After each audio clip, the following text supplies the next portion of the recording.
The story began in a sunny place, brightly lit and beautiful, where in the center stood a guy in a beautiful suit, looking ahead with a slightly worried expression. In front of him stood a girl, whom he boldly asked if something had happened, and if she was nervous, smiling weakly. She stood before him in a wedding dress, holding a lush bouquet of roses in her hands, with an uncertain, downcast gaze, as if with excitement and fear. She hesitantly asked if there was anything wrong with him choosing her, without raising her eyes. Crumpling the flowers in her hands, smiling, the boy extended his hand towards her, lifting her chin towards himself, saying that he swears to protect her. Looking tenderly into her eyes, he asked her to be happy, calling her Agnes, asking if she promised to be like that with him. Looking into his eyes at the same time, the girl clearly felt better, which is why she said the cherished yes for the guy with a smile on her face. Holding out her hand to him, already smiling brightly, Agnes mentally told herself that she was no longer empty. Their hands almost touched, as she mentally hoped that they would be happy together. The next moment, due to the push, Agnes dropped the plate, which fell noisily and smashed on the floor. The girl looked at the shards in horror, scolding herself for breaking them, while the other maids looked angrily and giggled. Then one of them kicked her, saying that she had broken herself because she was clumsy. While she was calling her a blockhead, the head maid came in because of the noise, asking what all the fuss was about. Agnes, who had fallen on the floor, was quietly crying, while the girls told her that they were not to blame, and that it was all her fault. The woman believed the other maids without question, starting to yell at the girl about why she was ruining everything again, and how many times she could repeat it, while Agnes, crying, collected the pieces. Glancing up briefly, the head maid stood in front of her, watching her work with anger and hatred. Amid the whispers and condemnation of the other maids, Agnes, trembling awkwardly, tried to justify herself, trying to find the words. However, the woman clearly did not want to listen to her, shouting at her to stop doing this and go clean up, pointing to the exit. She bowed, obediently agreeing, lowering her eyes, and, under the maid's watchful gaze, walked away. Under the condemnation that she was lucky only because the gentleman picked her up, Agnes, having already taken her skirt, ran down the corridor, thinking about her own. She was mentally empty, having lost all her memories as a child. Walking wherever her eyes looked and being on the verge of death, the girl was picked up by Count Wilfred, the owner of the mansion where she now lived and worked. In the corridor, another worker caught her, handing her a broom and asking her to help clean the garden. Looking out the window, she said that it was chilly there today, mockingly asking why she still didn't feel the cold. After a moment of silence, Agnes humbly said that it was so, lowering her head. When starting her work and leaving, the girl only heard the ridicule and discussions of the other maids, how they called her some kind of doll or ghost. Listening and lost in her thoughts, Agnes did not pay any attention to the road in front of her, lowering her head and looking at her feet. Around the corner, a noble person was walking, whom the girl, without noticing, accidentally pushed, bumping into him. Only hearing the laughter of others, raising her head, Agnes guiltily recognized her mistress, who was clearly angry at such treatment. Instantly falling to her knees and burying her face in the floor, the girl loudly apologized to Lady Carla, sincerely regretting, even though she mentally knew that she would beat her again. Coming closer to the maid, the mistress lifted her face up with her shoe, rudely asking if she really thought she would be forgiven if she bowed before her. With a sharp swing of her leg, she called her an impudent woman and a doll without memory, considering that she had completely forgotten about good manners towards her mistress. The blow caused blood to appear on Agnes's cheek, but she listened peacefully to the girl's humiliation, even to the way she put her foot on her, not daring to even cry. Still looking haughtily, the lady called her a dirty rat, and that her mere presence nearby was enough to dirty the mansion. The maid was just mentally praying for it to end soon, until the mistress came up with an idea, grabbing a bucket of water. With a sharp movement, she said she could wash her, splashing water from the bucket onto Agnes. Carla asked the girl if she thought she had become a little cleaner, and if she agreed with her about that. Agnes, mentally asking for it to end quickly, only quietly thanked the lady, agreeing with her that she was now cleaner. She angrily noted that the maid didn't even know how to cry, calling her disgusting, and noting out loud that only if her father allowed it would she throw her out. She just listened to these insults as the lady left, mentally thanking her that she was finally gone. Even in this state, Agnes had to go outside and clean the courtyard of the building, blushing from the cold. The remaining water dripped off her, the cold wind only making her work more difficult and adding more cold to her body. In her mind, she told herself that she felt both cold and pain, but she just couldn't show it in gratitude to the gentleman for sleeping with her and giving her work in this mansion, even if it was dirty. And she didn't care that this place looked like hell because of the people who were in the building. The other maids looked out of the windows and noticed that it would be cold tonight because of the snowstorm. In the small room, Agnes was lying on the floor in a blanket as another girl reported to the head maid about her strange behavior. She remembered that she had been cleaning the garden and was soaking wet and frozen, while the woman had simply called her a fool for being on business, telling her to leave her in the room so that no one would get sick. Even though she heard the maid say that she didn't care what happened to her, the girl was only worried about the cold. Whispering in her mind that she was in pain, she asked for help out loud only once, as her throat began to constrict with pain, making it difficult to breathe. Suddenly, Agnes began to emit some bright light, which turned her hair whiter and her eyes redder. She looked at herself and mentally understood that this light reminded her of the past, when she tried to ask for help.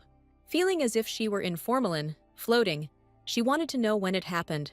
The next moment, Agnes had a picture of fire before her eyes, where two bodies lay on the floor of the palace, in fire and blood. The little girl looked at this with complete horror in her eyes, loudly and sickeningly calling for her parents. Those two corpses were reflected in her eyes, still calling out to their parents, who seemed to be those dead people. The girl, with tears in her eyes, did not calm down, already running up to her parents on the floor. While the fire was spreading more and more along the walls and floor, the little girl ran up to her mother, asking her to wake up. The girl only just opened her eyes, seeing how the girl was crying loudly and calling for help from at least someone. The girl, with all her remaining strength, reached out to Agnes with her hand, asking her not to cry, calling her her dear child. Under the falling beams, the girl asked the girl to simply live and be sure to find her happiness, gently hugging her by the shoulders. Wiping her cheeks from tears, she asked her to live for them, her parents. As soon as the light crept through the window, Agnes woke up and reluctantly got up. She tried to remember what had just happened, thinking that it was a dream, and now it was morning and she had overslept. Here she realized that she felt better, touching her forehead and making sure that even the temperature had gone down. It was only when she looked into a nearby mirror that Agnes awkwardly realized that her eyes were red, just like in her dream a while ago. The girl had just stepped out into the corridor when the maids began discussing the carriage visible in the window. Having learned that it belonged to the Duke, they were inspired to understand that it was a messenger who had arrived, and although they did not believe that Lady Carla would be proposed to, they were still happy if everything worked out well. Listening to them, Agnes was mentally happy that she was already feeling better, as she noticed that yesterday's scar on her cheek from the lady's blows had disappeared by the morning. Only in her mind did she remember that dream, wanting to finally understand why she had dreamed it. Carla herself saw the messenger's carriage, just as happily thinking that most likely she would be proposed to, smugly waving her fan. She was already imagining this marriage, mentally asking who her future husband would be. Waving her fan in front of her face, because she was burning with curiosity, the lady walked down the corridor, not knowing what to do with herself. Right there in the corridor, she met Agnes, who was cleaning it, and she immediately had an idea. Carla needed to pass the time, and until she found out about her future husband, she decided to make fun of him. Coming closer to the girl, the lady said, not without mockery, that she appeared to be unharmed, which slightly frightened the maid.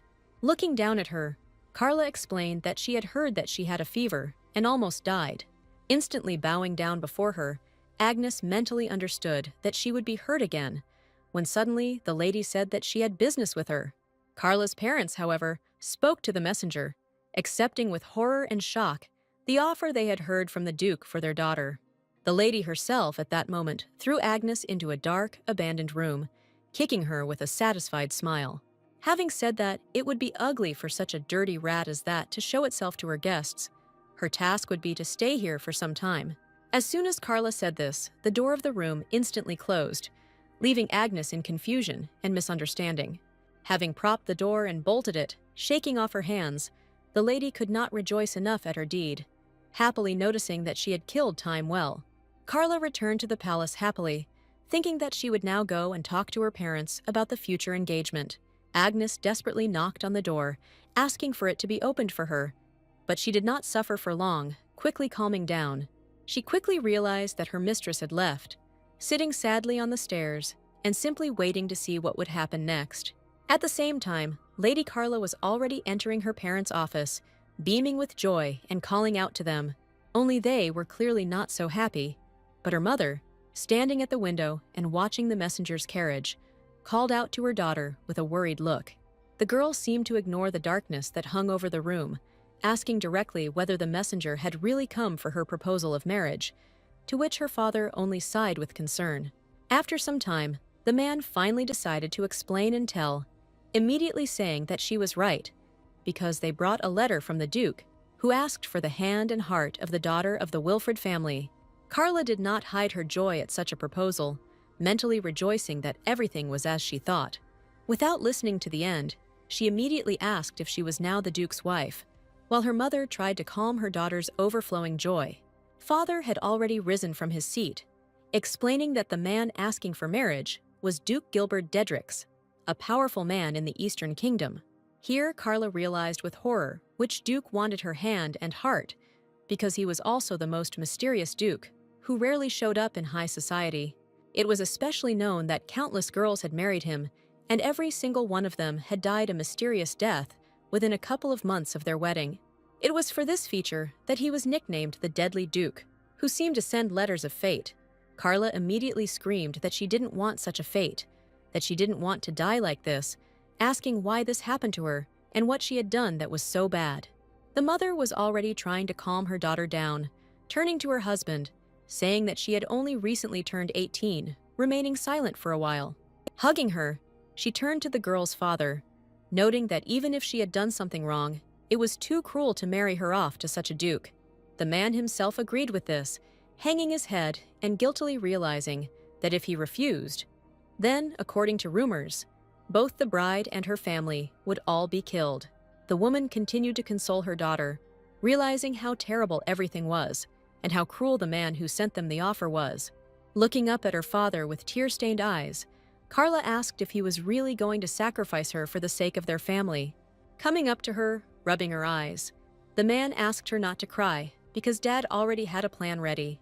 Here the door suddenly opened, and a man called out to Agnes, who was sitting there, saying that her master wanted to see her.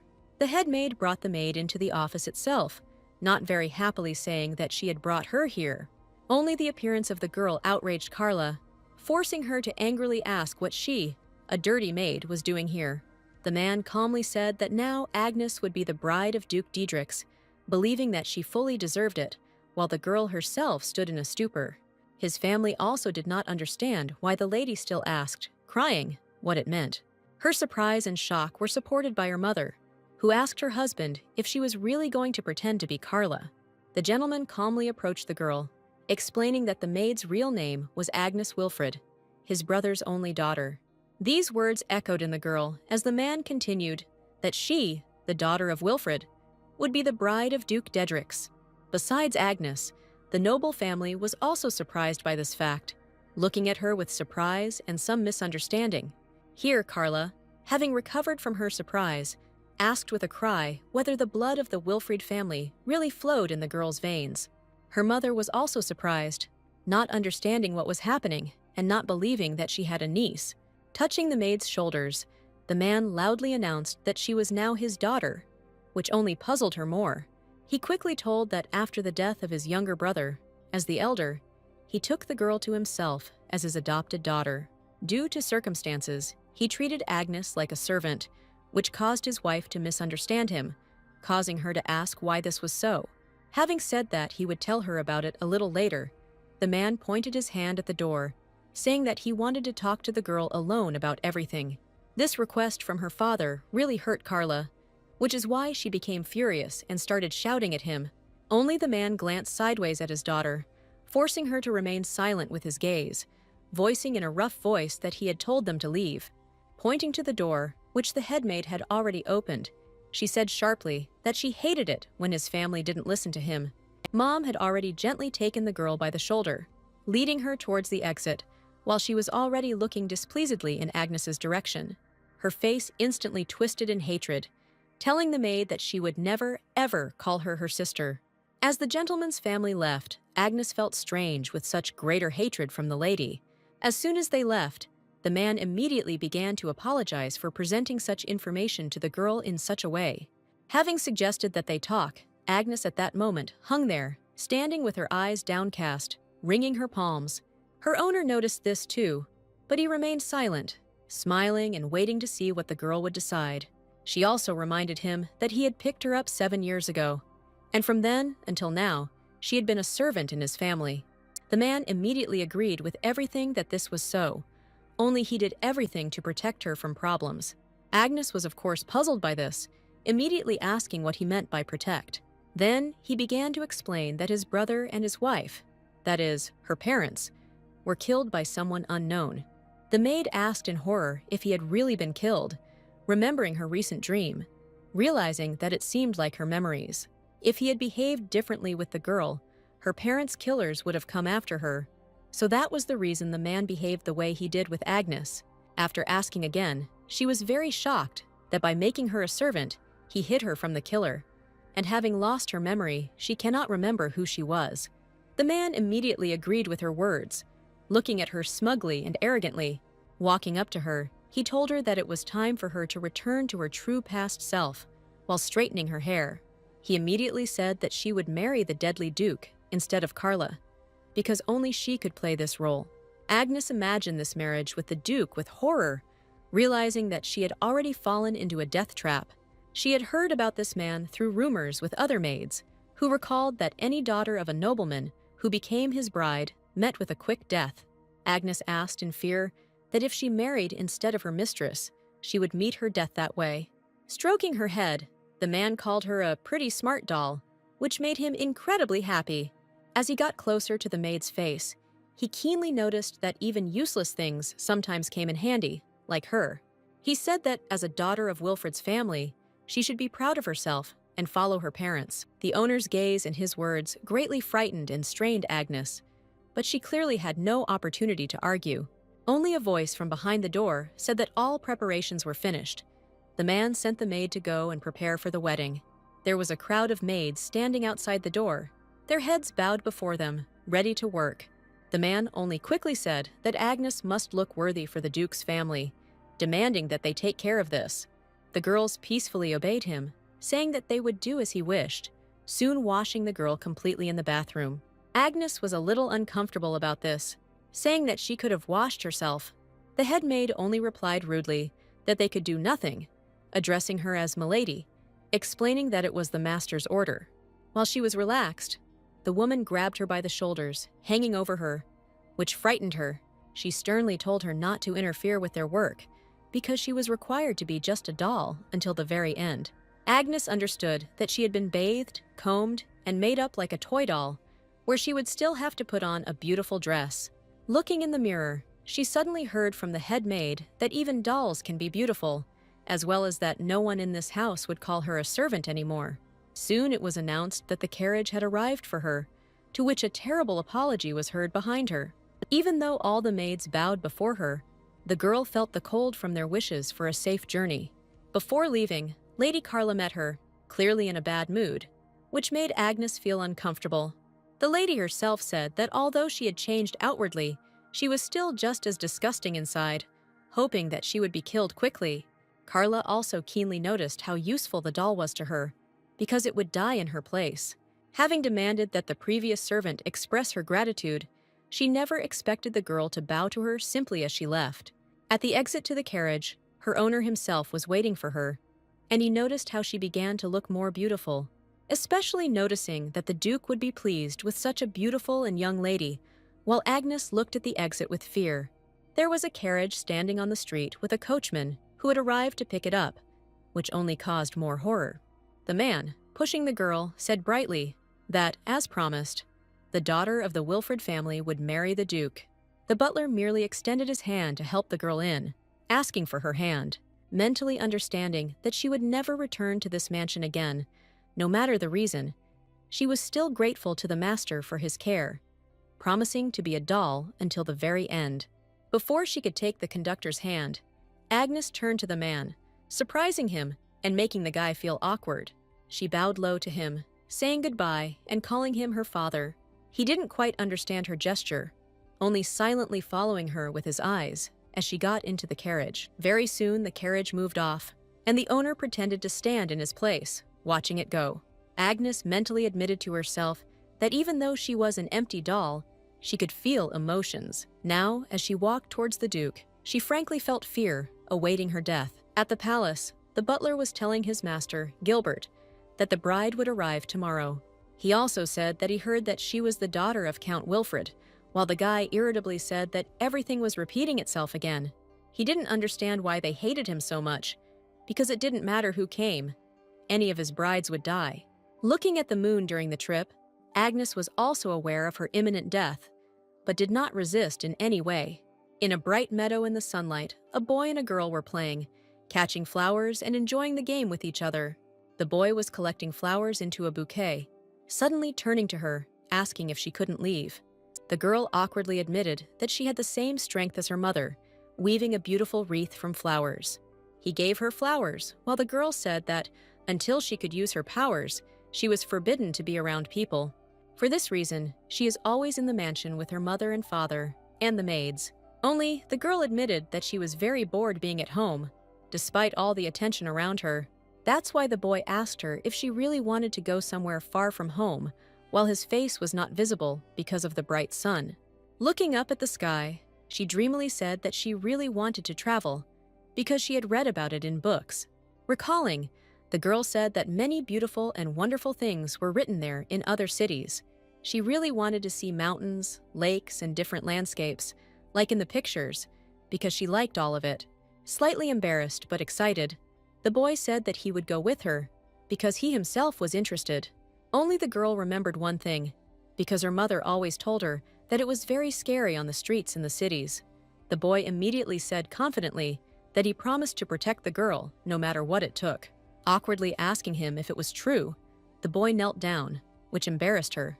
Holding out his little finger to her, the boy said that it would be a promise, repeating again that he would protect her. Seeing the girl's surprise, he explained that he would do this for the sake of her smile next to him.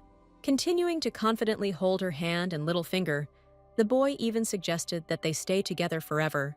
Slightly embarrassed, the girl was still incredibly happy to hear such words, looking at her friend. Soon she too extended her hand, taking the boy's finger with her little finger, confidently saying that she completely agreed. Waking up, Agnes again realized awkwardly that it was just a dream, but such a good one. A butler rode in the carriage next to her, not too gently informing her that they were almost there, causing the girl to flinch. She glanced out the window instantly, enjoying the beauty of the scenery that was visible. Only her mood immediately changed, remembering what she had been told about the deadly Duke, almost forgetting that she was going to her death. The guy sitting next to her also noticed the change in her face and immediately asked if something was bothering the lady. Looking at him awkwardly, after a minute of silence, Agnes decided to ask what kind of person Duke Dedrix was. The butler did not hide it, saying that he was a wonderful but terrible gentleman who showed almost no emotion. He says that in order to protect his possessions, he does not hesitate to use various dirty methods and will mercilessly kill anyone who dares to harm him. The final phrase, that the Duke was simply a terrible person, only added horror to Agnes's eyes, realizing that all the rumors and her thoughts about him were confirmed. She was especially frightened by the obvious death, like the other ladies who came to him as brides. The girl was immediately informed that they had arrived, which brought her little happiness. While she was being introduced to the Dedrix estate, she looked at this dark palace with horror. Agnes was genuinely uneasy about this situation, but there was no way back, which is why she was escorted from the carriage to the door. At the entrance, she was met by another butler, with maids, where the man said that they had been waiting for her, lady. Having conveyed that the master was waiting for her in the living room, she headed there with the butlers, without showing her emotions in any way. However, there was some worry, but the attitude towards her, like bows, was surprising and alarming. Approaching the door, the elderly butler informed his master that Lady Wilfred had arrived, opening the doors.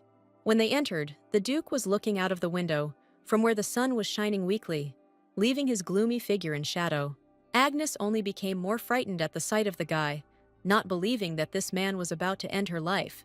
Bowing low to him, she still reintroduced herself, mentally aware of where she was. Sir Dedrix approached her, asking her to raise her head, because although he had forced her to marry him, he himself did not intend to marry. Therefore, for her own good, he suggested that the girl return home, which already made her even more tense. Realizing that there was her home, she immediately remembered Carl, with his constant insults and humiliations, the sidelong glance of her master, who would be disappointed by her return, and simply condemnation of everyone who served in the estate. They would clearly drive her away, even from work. Agnes immediately remembered when she was locked in the barn, hearing through her thoughts how the Duke called her.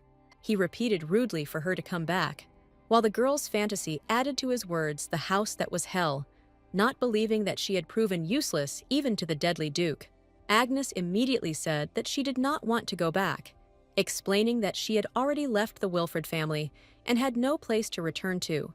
Kneeling down in front of him, she said that if he didn't need her, then he should just kill her here and now. Here the Duke asked with some pity whether she had really come here to die. Closing her eyes, the girl quietly said that it was so, awaiting her fate. Sir Dedrix's eyes scanned her, taking keen notice of her rough, pleading hands. She was surprised by the guy's words that he doesn't like killing people, dumbfounded, not understanding how that could be. The Duke continued that if she had nowhere to go, he would figure out how to help her, now offering to stay in his mansion. Agnes just looked up at him, her eyes filled with complete shock, not realizing that she was being told such a thing. Sir Dedrix, with eyes full of sympathy, merely asked if she agreed to this. Looking at him from below, the girl again quietly said yes, this time staring at him with a tender gaze. The Duke walked around the lady, calling for Klaus to take care of their guest, leaving her confused as to what was happening. Looking out the window in front of her, the sun instantly brightened the living room, while the girl still did not understand that she would remain alive. In his office, Gilbert was indignant at Klaus, saying that he had already told him that he was not going to get married. Only the man continued that the master needed to do this as soon as possible. Leaning against his chair, the guy reminded that he would live the way he wanted, and that he was more interested in protecting his territories and interests, immediately remembering Agnes. He remembered her rough hands, immediately asking Klaus if she was the only daughter of the Wilfred family. Having said that, if he suspected anything, he only had to give the order, and he would immediately contact the bride's family. The Duke asked him to wait a little, thinking to himself. He also remembered the girl's words that he should kill her here and now, having already decided what order to give. He demanded to know more information about Agnes Wilfred, to which the butler bowed and immediately went to do so. Sir Dedrix himself mentally asked Count Wilfred if he had really decided to deceive him. Standing in her lounge, Agnes admired the painting in the window, still floating in her thoughts. She immediately remembered again Carla, who spoke about honor for the empty doll, believing that she was wrong. The girl looked out the window at the falling leaves, realizing that such a role was clearly not for her. While sorting through the papers, someone suddenly knocked on the Duke's door with excitement and noise, while he slowly allowed them to enter. Gilbert asked, slightly irritated, what had happened and what the urgency was. Klaus and the maids were alarmed when they reported that Lady Agnes had disappeared from the estate. Putting the papers aside, the Duke himself asked in amazement how this could be, while the butler explained that he had already ordered the maids to find the girl. Sir Dedrix was clearly worried, immediately remembering the lady's eyes when she asked him to kill her here and now. In his mind, he realized that these were precisely the eyes of someone who was ready to die. Slightly irritated, Agnes was outside, having found a broom, clearing the paths of leaves that continued to fall on her. The Duke quietly approached her from behind, asking her directly what she was doing there, causing the girl to flinch in surprise. Agnes looked back at him awkwardly, explaining that the windows from her room looked out here, and, seeing how many leaves there were, she decided to clean up the street. Although he didn't give such instructions, it was entirely her initiative. Awkwardly lowering her eyes, closing his eyes as if in irritation, Gilbert said that this was the servant's work, asking if she had come here as a servant. Realizing how stupid she had been, she looked at him in silence and fear as the boy continued to demand an answer. Having bowed to him, Agnes began to ask for forgiveness, because she should have asked his permission first. Looking back, he even praised her in surprise that, nevertheless, she had cleaned up a lot on the street alone. So he asked permission to thank her, which only embarrassed Agnes even more, as she felt uneasy at the idea of being thanked. Suddenly, a strong wind blew sharply, causing the girl to tremble slightly from its gusts. Clutching her broom with her hands, she was mentally aware of the cold outside, thinking that she would get sick again. At that very moment, the Duke's cape was already being placed on her shoulders by his own hands, protecting her from the cold. Sir Dedrix conveyed that dinner would soon be ready, inviting them to return to the mansion. She was very surprised by such kindness, and she was especially pleased by the warmth of the cape. Soon they were already on the Udin, sitting opposite each other, eating dinner. Only Agnes had difficulties with this. Not knowing etiquette at all, she could not understand what utensils she should use now. She mentally realized with embarrassment that she didn't know how to use it, since she had only used a spoon until now, and sighed. Here the Duke noticed her confusion, saying that it was necessary to respect the rules of etiquette, frightening the girl even more. However, Gilbert immediately added that they were the only ones here alone, so she shouldn't bother her head and eat as she wished.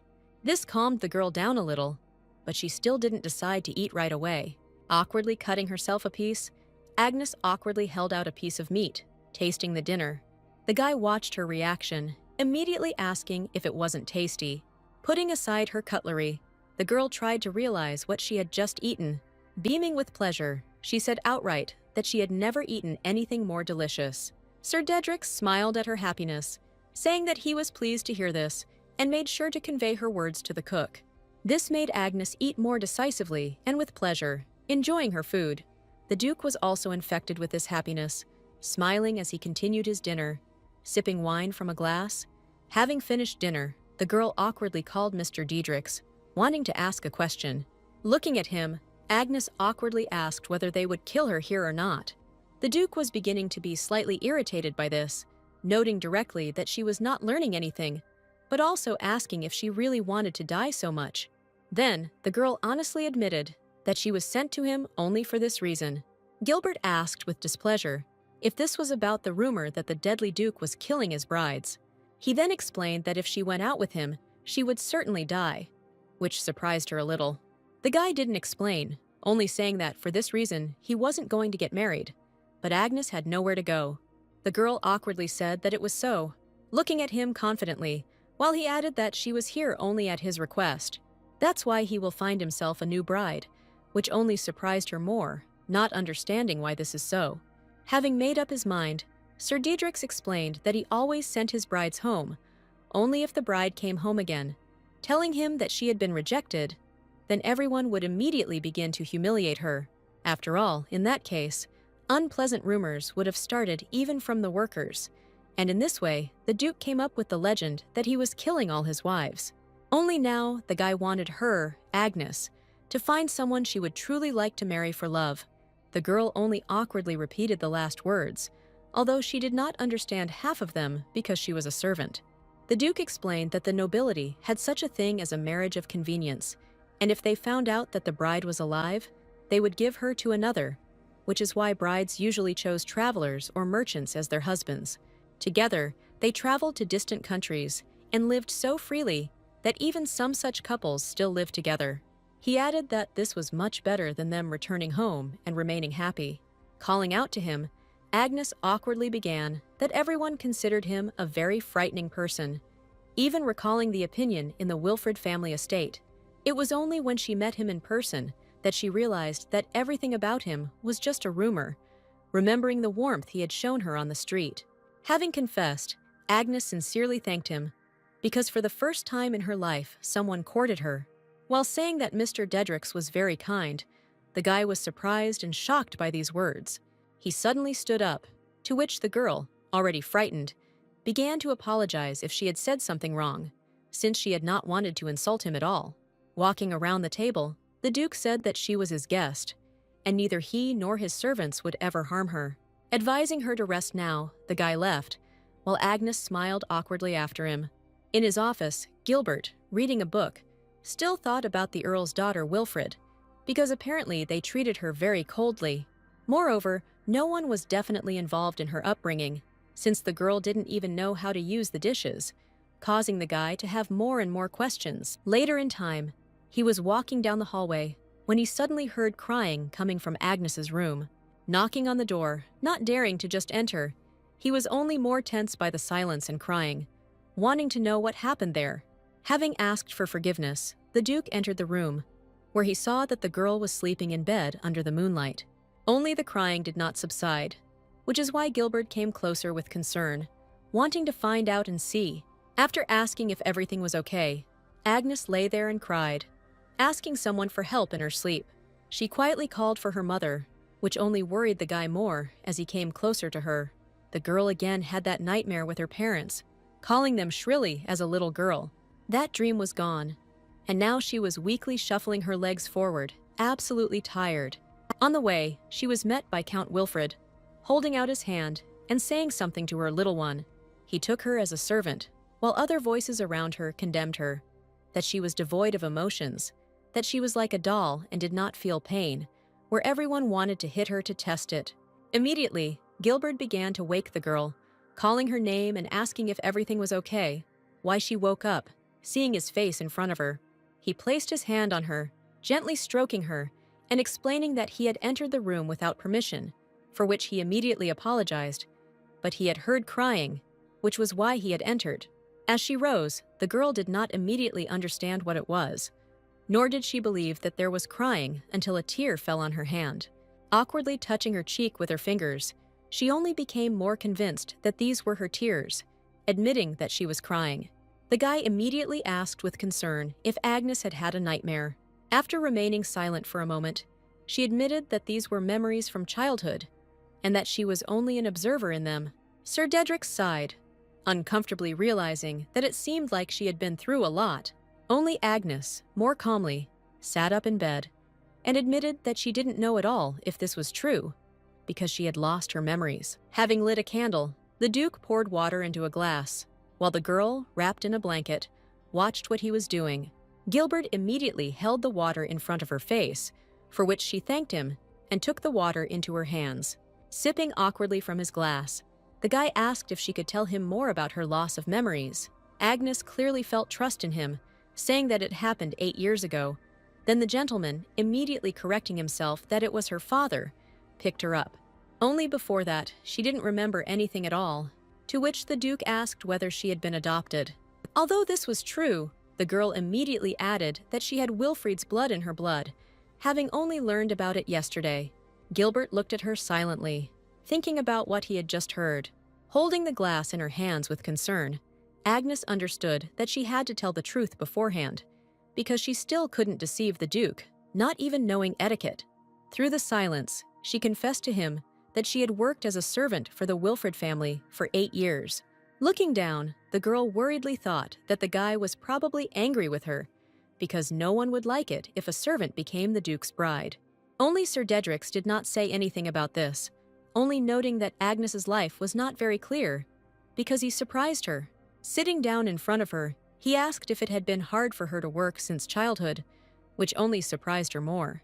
Agnes awkwardly admitted that she didn't know, because she was unable to express or feel emotions due to memory loss, like an empty doll.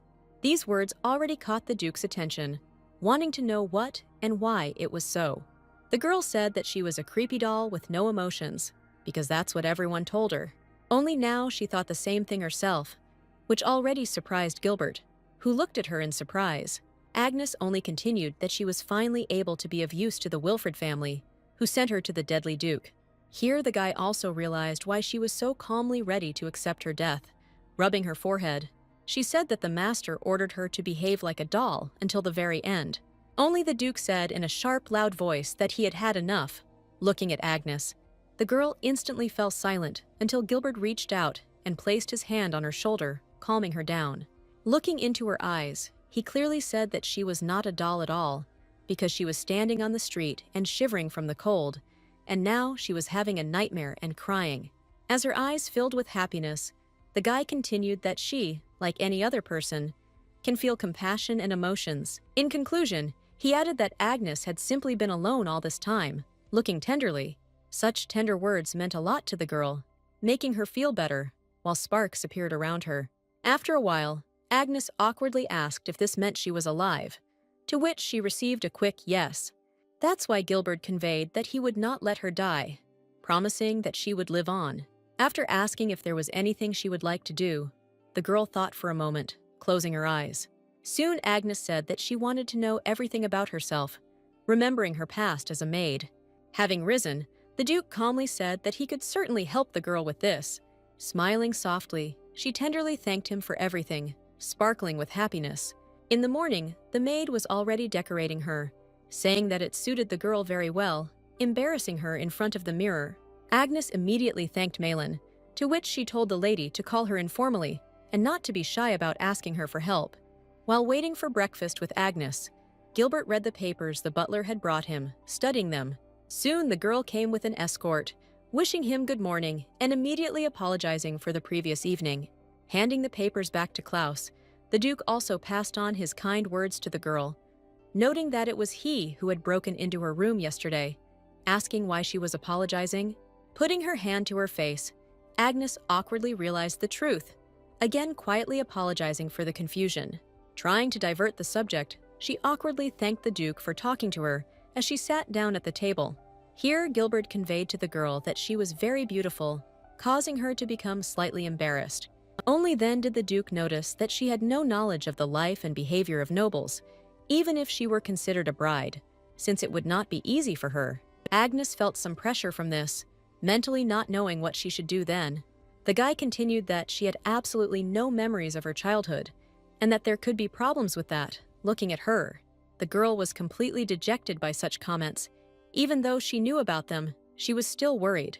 Gilbert awkwardly explained that he wasn't yelling at her, why she needed to relax. Otherwise, it looked like he was scolding her. He soon added that he had simply stated dry facts about her, looking straight into her eyes, deep in thought. After a while, he asked her to answer, asking if she would like to live here, which made the girl's eyes shine. Gilbert said that she would learn everything until she found a good husband, and he would definitely help her return all her memories while she lived here. Embarrassed by this proposal, Agnes awkwardly said that if he didn't mind, she would like to stay here. This made the guy happy too, because now they could decide what to do, telling her and welcoming her.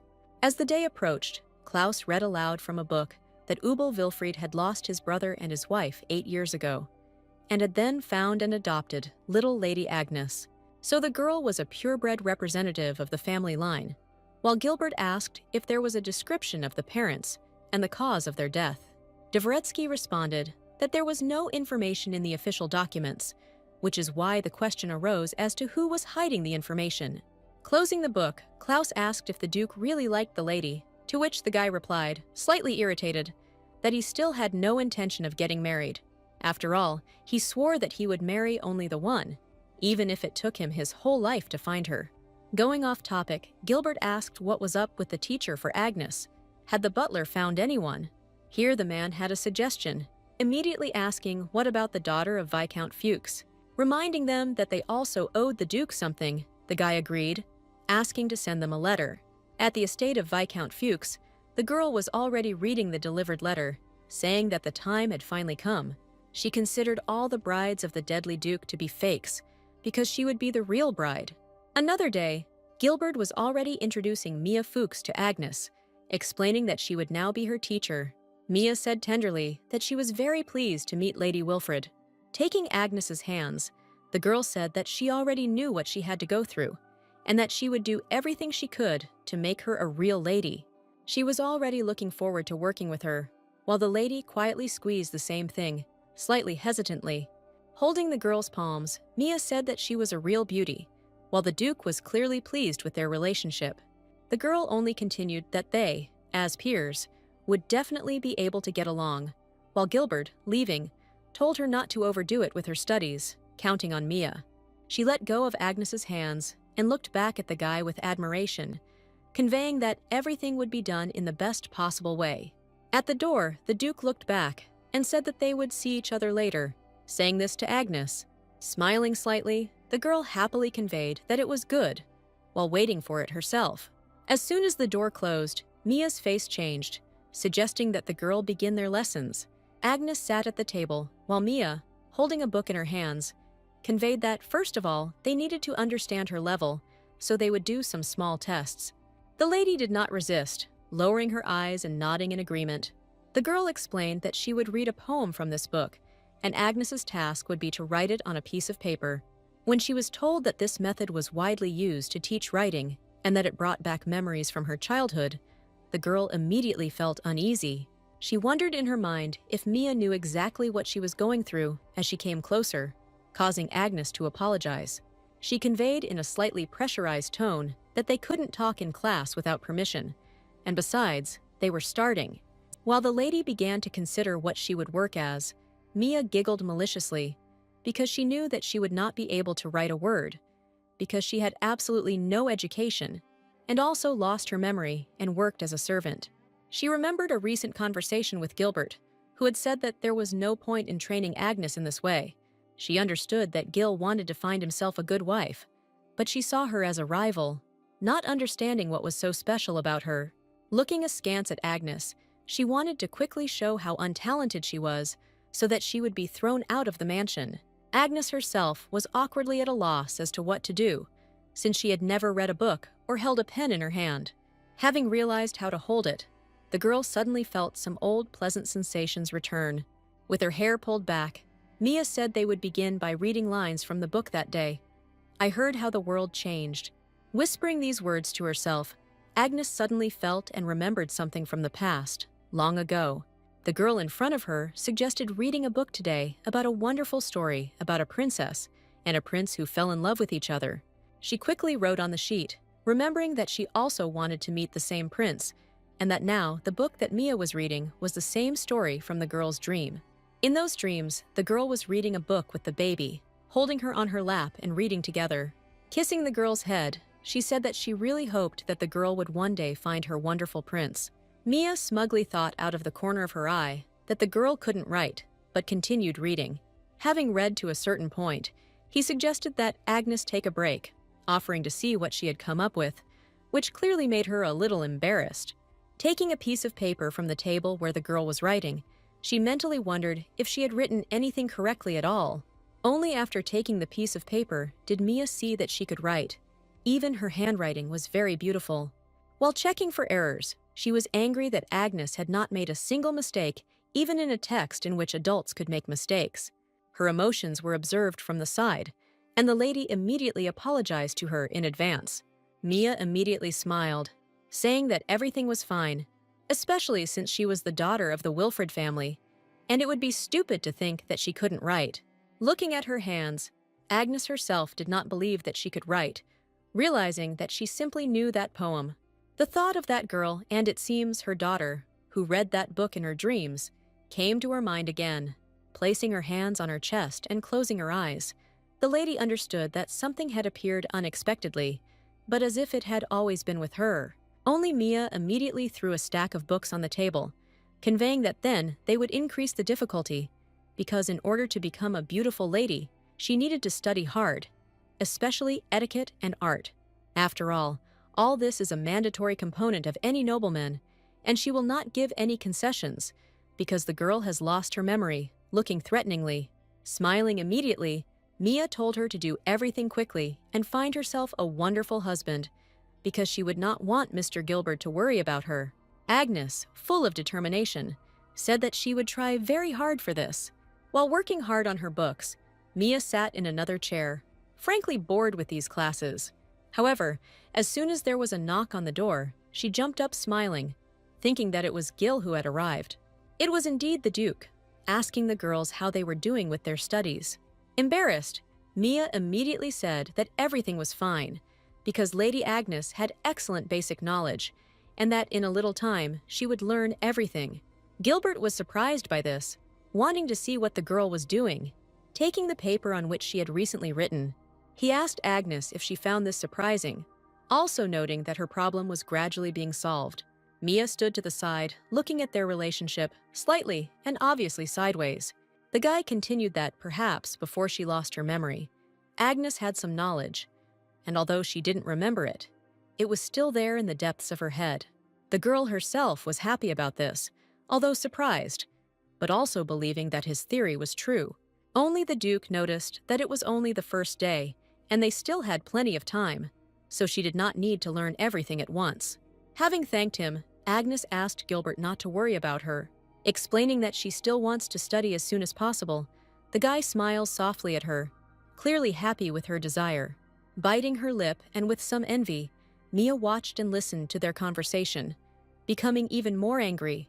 It was unpleasant for her to see from the outside how Gil was so kind to Lady Agnes.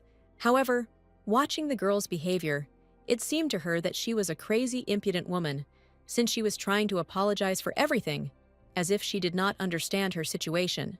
Then, Mia grimly decided that he had made the girl understand her situation. Only her thoughts were instantly distracted by the Duke, calling her to him, while she happily flew towards the net. The guy began to lean towards her smoothly, to whisper only to her, but the girl thought otherwise, already embarrassed. She stared at him with eyes full of love, waiting for that very first step towards her. Only Gilbert said that he was too biased towards Agnes, although he understood that she was trying to do better by training her as quickly as possible. Leaning closer to Mia's ear, he asked her to be gentler with the girl, warning that if he saw a task that was too difficult for her, then the girl would have only herself to blame. The girl's eyes immediately filled with horror, afraid to imagine what could await her. Gilbert didn't explain anything, leaving Mia in confusion as he turned to leave. Agnes sat there, slightly exhausted from studying, until a boy called out to her as he passed by the table. At the exit, he looked at the girl, wishing them a speedy meeting at dinner, smiling slightly. At this, Agnes rose from her seat, watching Gilbert with her eyes and smiling slightly herself. As soon as the door closed, the girls were left alone and face to face with each other, where a dead silence hung over them.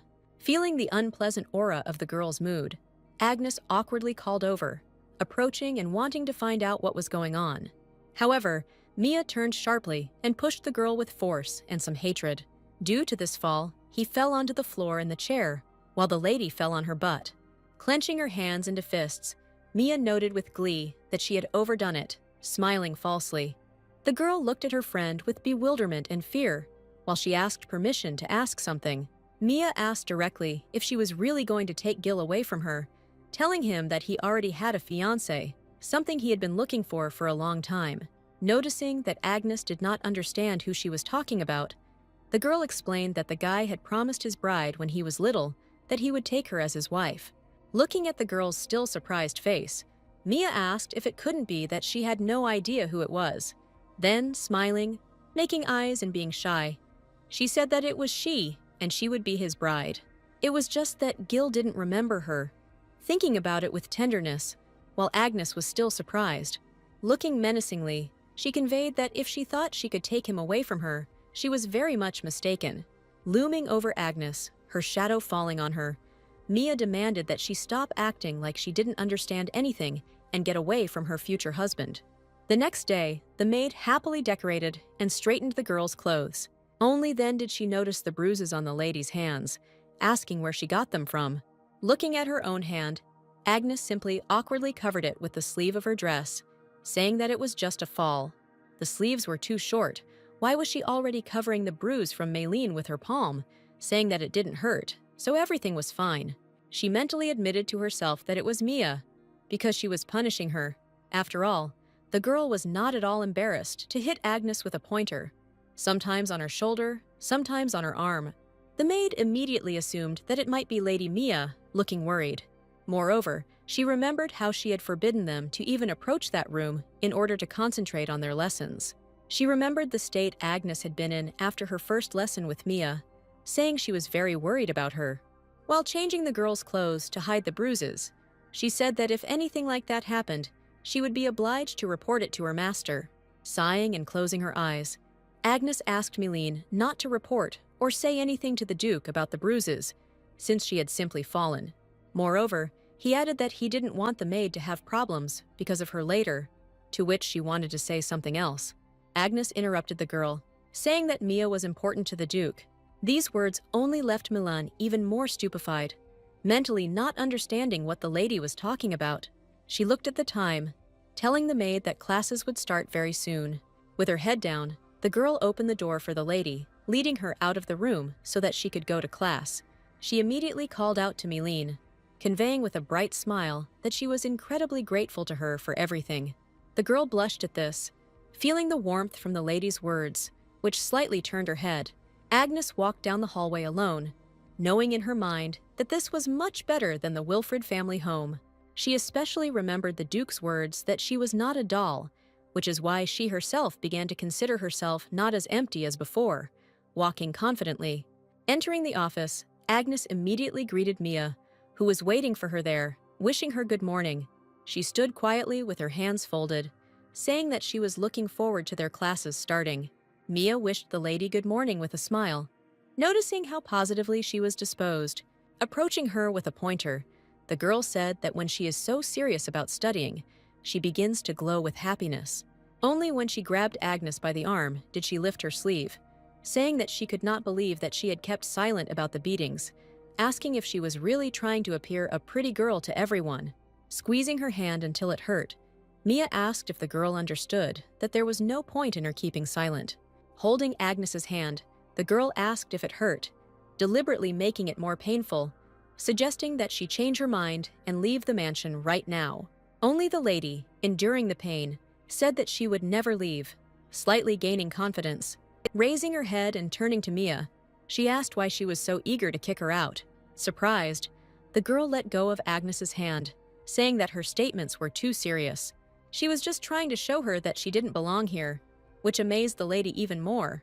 She folded her hands and said innocently that the girl was supposed to marry a stranger and die by his hand. Mia insisted that her family would never see her again, noting how sad it was. Making tender eyes, she suggested that it was not too late to return home, as if asking. Agnes knew where this was all heading, explaining that although she spoke so convincingly, she was referring to the book. The girl continued that she had no home to return to, which already shocked Mia. She was clearly unhappy with this fact, irritably heading to another room, saying that nothing could be done then. Opening the door, she pointed to the piano, saying that then today they would learn to play it. Mia immediately gave the girl the notes, inviting her to try playing it, standing arrogantly next to her. Agnes, looking at the notes, understood that this was her first game, and even if she knew how to read notes, she would hardly have been able to play. Deciding to give it a try, Mia immediately hit her hands with the pointer, saying that she had pressed it wrong. She threatened and demanded that the girl continue playing without stopping. Then Agnes hesitantly continued to play more carefully, fearing a blow. Only she didn't succeed in much right away, again receiving a pointer on her hands, hearing Mia's proposal to start all over again. For every mistake, the girl received a hit, eventually receiving 0 points, which made Mia slyly notice that she was starting to worry about her since she couldn't cope. Moving on to another subject, the girl put problems in front of Agnes and asked her to solve them. The girl read them carefully, mentally realizing that she had studied for so long that she could solve this. Only when she tried to take the pen, she failed, because her fingers hurt very much and were not able to hold it. After announcing that time was up, Mia haughtily noted that the girl had not solved a single problem, calling her a blockhead, rudely, and adding that in that case, she would never become a true lady, making Agnes feel even more depressed. Turning her back to her, Mia asked why Gil was so worried about the girl. Here she already asked Agnes if she had really seduced him, since servants are devoid of pride, which only put more pressure on her. Mia awkwardly admitted that Gil wasn't so preoccupied as to climb onto the first skirt he came across, adding that the girl was rather boring. Agnes was slightly taken aback by what she had just called her, as if she didn't believe what she had heard. Having pronounced the last word in her head, calling Mia over, the lady asked if she could ask her something, which she clearly didn't expect. Having made up her mind, Agnes asked decisively if she was really the Duke's fiancée. Looking at her, Mia clearly didn't expect such a question. Looking at the girl indignantly, asking what she was talking about, Agnes began to think that from the Duke's point of view, she was just another unwanted bride for him. But he listened to her attentively and was always ready to help. She added that the girl also noticed this, asking directly why, if she was his fiancée, he didn't treat her like that. Mia was horrified, realizing how right she was, not knowing what to answer right away, looking askance from above. The girl, looking at herself, began to think about why this was so, quietly saying that this was all, keeping silent. Turning away from Agnes, the girl began to look for an excuse that it was because of a promise made in childhood, because most likely Gil had simply forgotten her face. The lady then asked Mia if she still believed in childhood promises that the Duke might not even remember, which caused horror on her face. With a sharp turn, she slapped Agnes with all her hatred, not knowing how else to express her anger. However, Mia's hand came across an inkwell, which she threw with all her hatred into the lady's face, telling her to shut up. The girl's eyes filled with tears, screaming that Agnes knew nothing about her at all, clenching her fists. The lady was slightly writhing in pain, because after the blow, a wound appeared on her forehead, bleeding. Trying to get up, she kept listening to Mia screaming that Gil would be hers, even though he didn't remember that he promised her to be his bride. Pressing her hand to her chest, she asked Agnes if she knew how long she had been waiting to meet the Duke, since he had not noticed her. Her eyes blazed with hatred, adding that instead of being with the guy now, she was training some incompetent woman on his orders. Agnes had already managed to sit up when the girl called her stupid, which offended her, demanding that she stop. Mia pretended not to hear, angrily asking what she was saying. Her hair began to lighten, her eyes turned red, until the girl told her to stop insulting the Duke. Only the girl looked at her with horror, awkwardly whispering with fear that she was a monster. Agnes said she didn't care what the girl thought of her as long as her wound started to glow and disappear. Mia looked at her face, noticing that the wound had completely healed, leaving only the blood that had flowed down. Only Agnes rose from the floor, repeating that she should not insult the Duke. Taken aback by the girl's actions, Mia shouted at her not to come near her, calling her names for her magic and a monster. She ran away, screaming for help, while Agnes glared at her, saying that she didn't care who she complained to, because she was sure the Duke would listen to her anyway. She added that then the guy would find out how Mia treated her, causing her to freeze in place at the door. Agnes's words that she was not going to tolerate this were the last straw, and she said that the lesson was over for today, took her dress, and ran out of the office. She remained standing in the office, thinking that if the girl had told the truth, then the Duke simply did not remember anything, asking herself whether she had threatened her in vain then. Immediately, her attention was drawn to the reflection in the mirror, which was her own, slightly surprising. Agnes herself noticed that there was dried blood on her cheek, but the wound on her forehead had disappeared, surprising her with the appearance that the girl had seen. As evening approached, she looked out the window, distracted from the book that lay on the table. She remembered the last time she saw her eyes were red, realizing that this time even her hair had changed, wanting to understand what was happening to her. The Duke had already entered the office, telling her that her teacher had gone home early today. Agnes did not hide her joy that Gilbert had come here to her. Coming closer to the girl, he said that if she didn't get along with Mia, she just had to say so, and he would find her a new teacher. After a moment's hesitation, Agnes raised her head to the guy, conveying that this was not necessary. Everything was fine, and she was still grateful for his concern. She knew she was no longer a doll, telling Gilbert that she and Mia had a good relationship, mentally wanting to figure it all out herself. Only the Duke remained silent at first, as if slightly wary, but said that she should do as she knew best. After examining the girl, Gilbert said with a smile that she had changed a lot in such a short time. Agnes was incredibly pleased with this compliment, smiling back, slightly embarrassed. Looking out the window, the guy suggested that they go horseback riding tomorrow to ease the tension altogether. Returning his gaze to the girl, he added that she shouldn't worry, because he would show her how to ride a horse. Only she awkwardly and quietly repeated about the horses.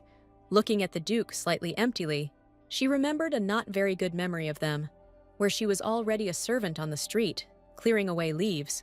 Carla immediately called her to come over to her for a second, looking slightly slyly in her direction. Agnes immediately looked back at the voice, seeing a lady behind her, listening to the task. The girl pointed to the book she had dropped when she got out of the carriage, demanding that it be picked up. To speed up the maid, she added that if she did not hurry, the horses would trample her, and the book was very valuable. Everyone present watched with sly faces as Agnes reached for the book to get it from under the horse. The girl herself was frightened, and she slowly sat down on the sidewalk, reaching out for the book. Before she could even touch anything, the horse suddenly screamed loudly and began to make noise. Agnes only had time to look down at the horse, realizing with horror that it would kick her. The next day, she and Mia were standing on the street, opposite the meeting place with the horses.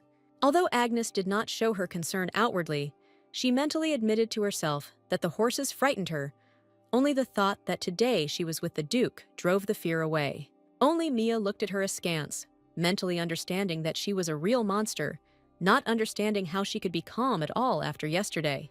Soon the Duke approached the girls, apologizing for keeping them waiting, addressing only Agnes. He also immediately noticed her anxiety, asking if something was wrong, looking askance at Mia. Having said no, she wrung her hands until the lady interrupted Agnes, calling for Mr. Gill. Embarrassed that he had paid attention to her, she said that she seemed to be afraid of horses. The guy had already glanced at Agnes, asking if it was true, slightly worried. The girl looked at the Duke, while Mia cunningly thought out her plan, that she would now take advantage of the opportunity to talk to Gill like this. After all, she had mixed a stimulant into the horse's feed, so they would soon go berserk as soon as she mounted the horse, luring the Duke. And a woman who does not know how to ride a horse will fall under the hooves of an enraged horse. Mia wanted so much to save Sir Gill from that monster Agnes, so that when he found out the truth, he could immediately get rid of her. The girl awkwardly lowered her head, telling that once upon a time, she was forced to pick something up from under a horse, and she hid it. Closing his eyes and exhaling, the Duke noted that she was very lucky to have survived that time. Wanting to calm her down, he explained that you can't approach horses from behind, because that way the horse will sense danger and reflexively try to defend itself, and then the horse clearly didn't hit her on purpose. Looking awkwardly at the guy, she replied that she knew the horse was innocent, awkwardly wanting to continue, but remained silent. Then the Duke asked if they would go for a ride today. Looking tenderly at Agnes, Gilbert leaned closer to her and changed his phrase to that of doing everything in his power to make her stop being afraid of horses, which sounded calmer to the girl. Noticing that Agnes was getting better, the guy introduced her to his horse, considering her a friend named Sieg. Having brought his muzzle closer to her, he suggested that she touch him, since he was not dangerous, which the girl did not immediately dare to do. Noticing her agitation, Gilbert gently put his arm around her shoulders, whispering softly for her to calm down. After all, if she gets worried, then Zig will feel it and will also start, pointing to the horse's muzzle, that he is not going to attack her at all. Looking at him, Agnes began to calm down more, trying to gather her strength. She slowly extended her hand, already touching his muzzle, communicating that she was really looking forward to working with Zig today. The guy noticed with a smile that the horse liked the girl, conveying that his friend liked her. Feeling the mutuality of their friendship, Agnes had already leaned down and touched the horse's muzzle with her face, whispering that he was very cute. Mia immediately reminded them of herself from behind, admiring what a beautiful horse was in front of them. Pushing the girl, she climbed, saying that she also wanted to say hello to her, which surprised everyone. A moment later, Zig suddenly raised his head, starting to act a little furiously. Even though the guy was holding the reins, the horse only started to kick, which surprised him in the behavior of his four-legged friend. At the same time, other mad horses ran out of the stable, which even the employees could not restrain. While everyone was starting to panic, Mia realized with a sly smile that what she had planned had begun. The Duke immediately told the girls to quickly go to the mansion, and he himself went to hold the horses. While Agnes stood in shock, the girl understood that whoever did not manage to escape would immediately become an easy target for the enraged horse, wanting to push it so that it would definitely die here. Only she reacted quickly, and before Mia could touch her, she ran to the Duke, calling out to him from the danger. The guy himself saw that a mad horse was running towards him at full speed, awkwardly realizing his dangerous position. The girl who created this problem also saw this danger, shouting worriedly at Gila. He froze in horror, expecting an animal attack, because there was nothing he could do. As soon as he jumped on him, Agnes flew up, pushing the guy away from danger, taking on this role herself. She stood confidently under the dangerous hoof to protect the Duke, who constantly took care of her. The danger was imminent, and upon receiving the blow, she instantly fell to the ground under Gilbert's frightened gaze. Realizing what she had done, The boy immediately screamed her name with some anger. While the horse calmed down a little from the attack, the men began to drive it back to the stable. The Duke grabbed the girl's body, taking her into his arms, looking at her wound with concern. Mia started screaming to get the guy's attention. She was scared. Only then did the butlers come to her, trying to calm her down. Otherwise, the horse might go berserk again, while she openly ignored them, shouting to Hila that she was scared. The guy didn't even move when she called him several times, taking care of Agnes's condition with the butlers. There was fear on his face as he applied a bandage to the girl's face to stop the bleeding. The butlers grabbed her, taking her into the palace while she continued to scream the Duke's name, that she too had suffered. While saying that she was terribly frightened, she was already looking after the departing guy, who was urgently carrying Agnes to the palace in his arms. Looking at this, she didn't understand why this was so if that girl was a complete monster. Gilbert heard nothing, looking worriedly at Agnes, carrying her away in his arms. In the palace, she did not wake up until the maids looked after her, washed her, and changed her into more comfortable clothes. There was also a doctor nearby, monitoring the girl's work to ensure that everything was done correctly for the treatment. The Duke stood outside the door, waiting for permission to enter, and speaking to the butler, having learned that no one else was hurt and the horses had calmed down. He also reported that the trainer found evidence that some kind of stimulant had been added to the food. The guy assumed that it was an attempt on his life and ordered the investigation to continue.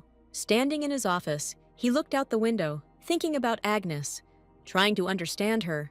He angrily did not understand why she protected him, still remembering her face covered in blood. Only then did his gaze soften, because when they first met, the girl was ready to die, which greatly amused him then.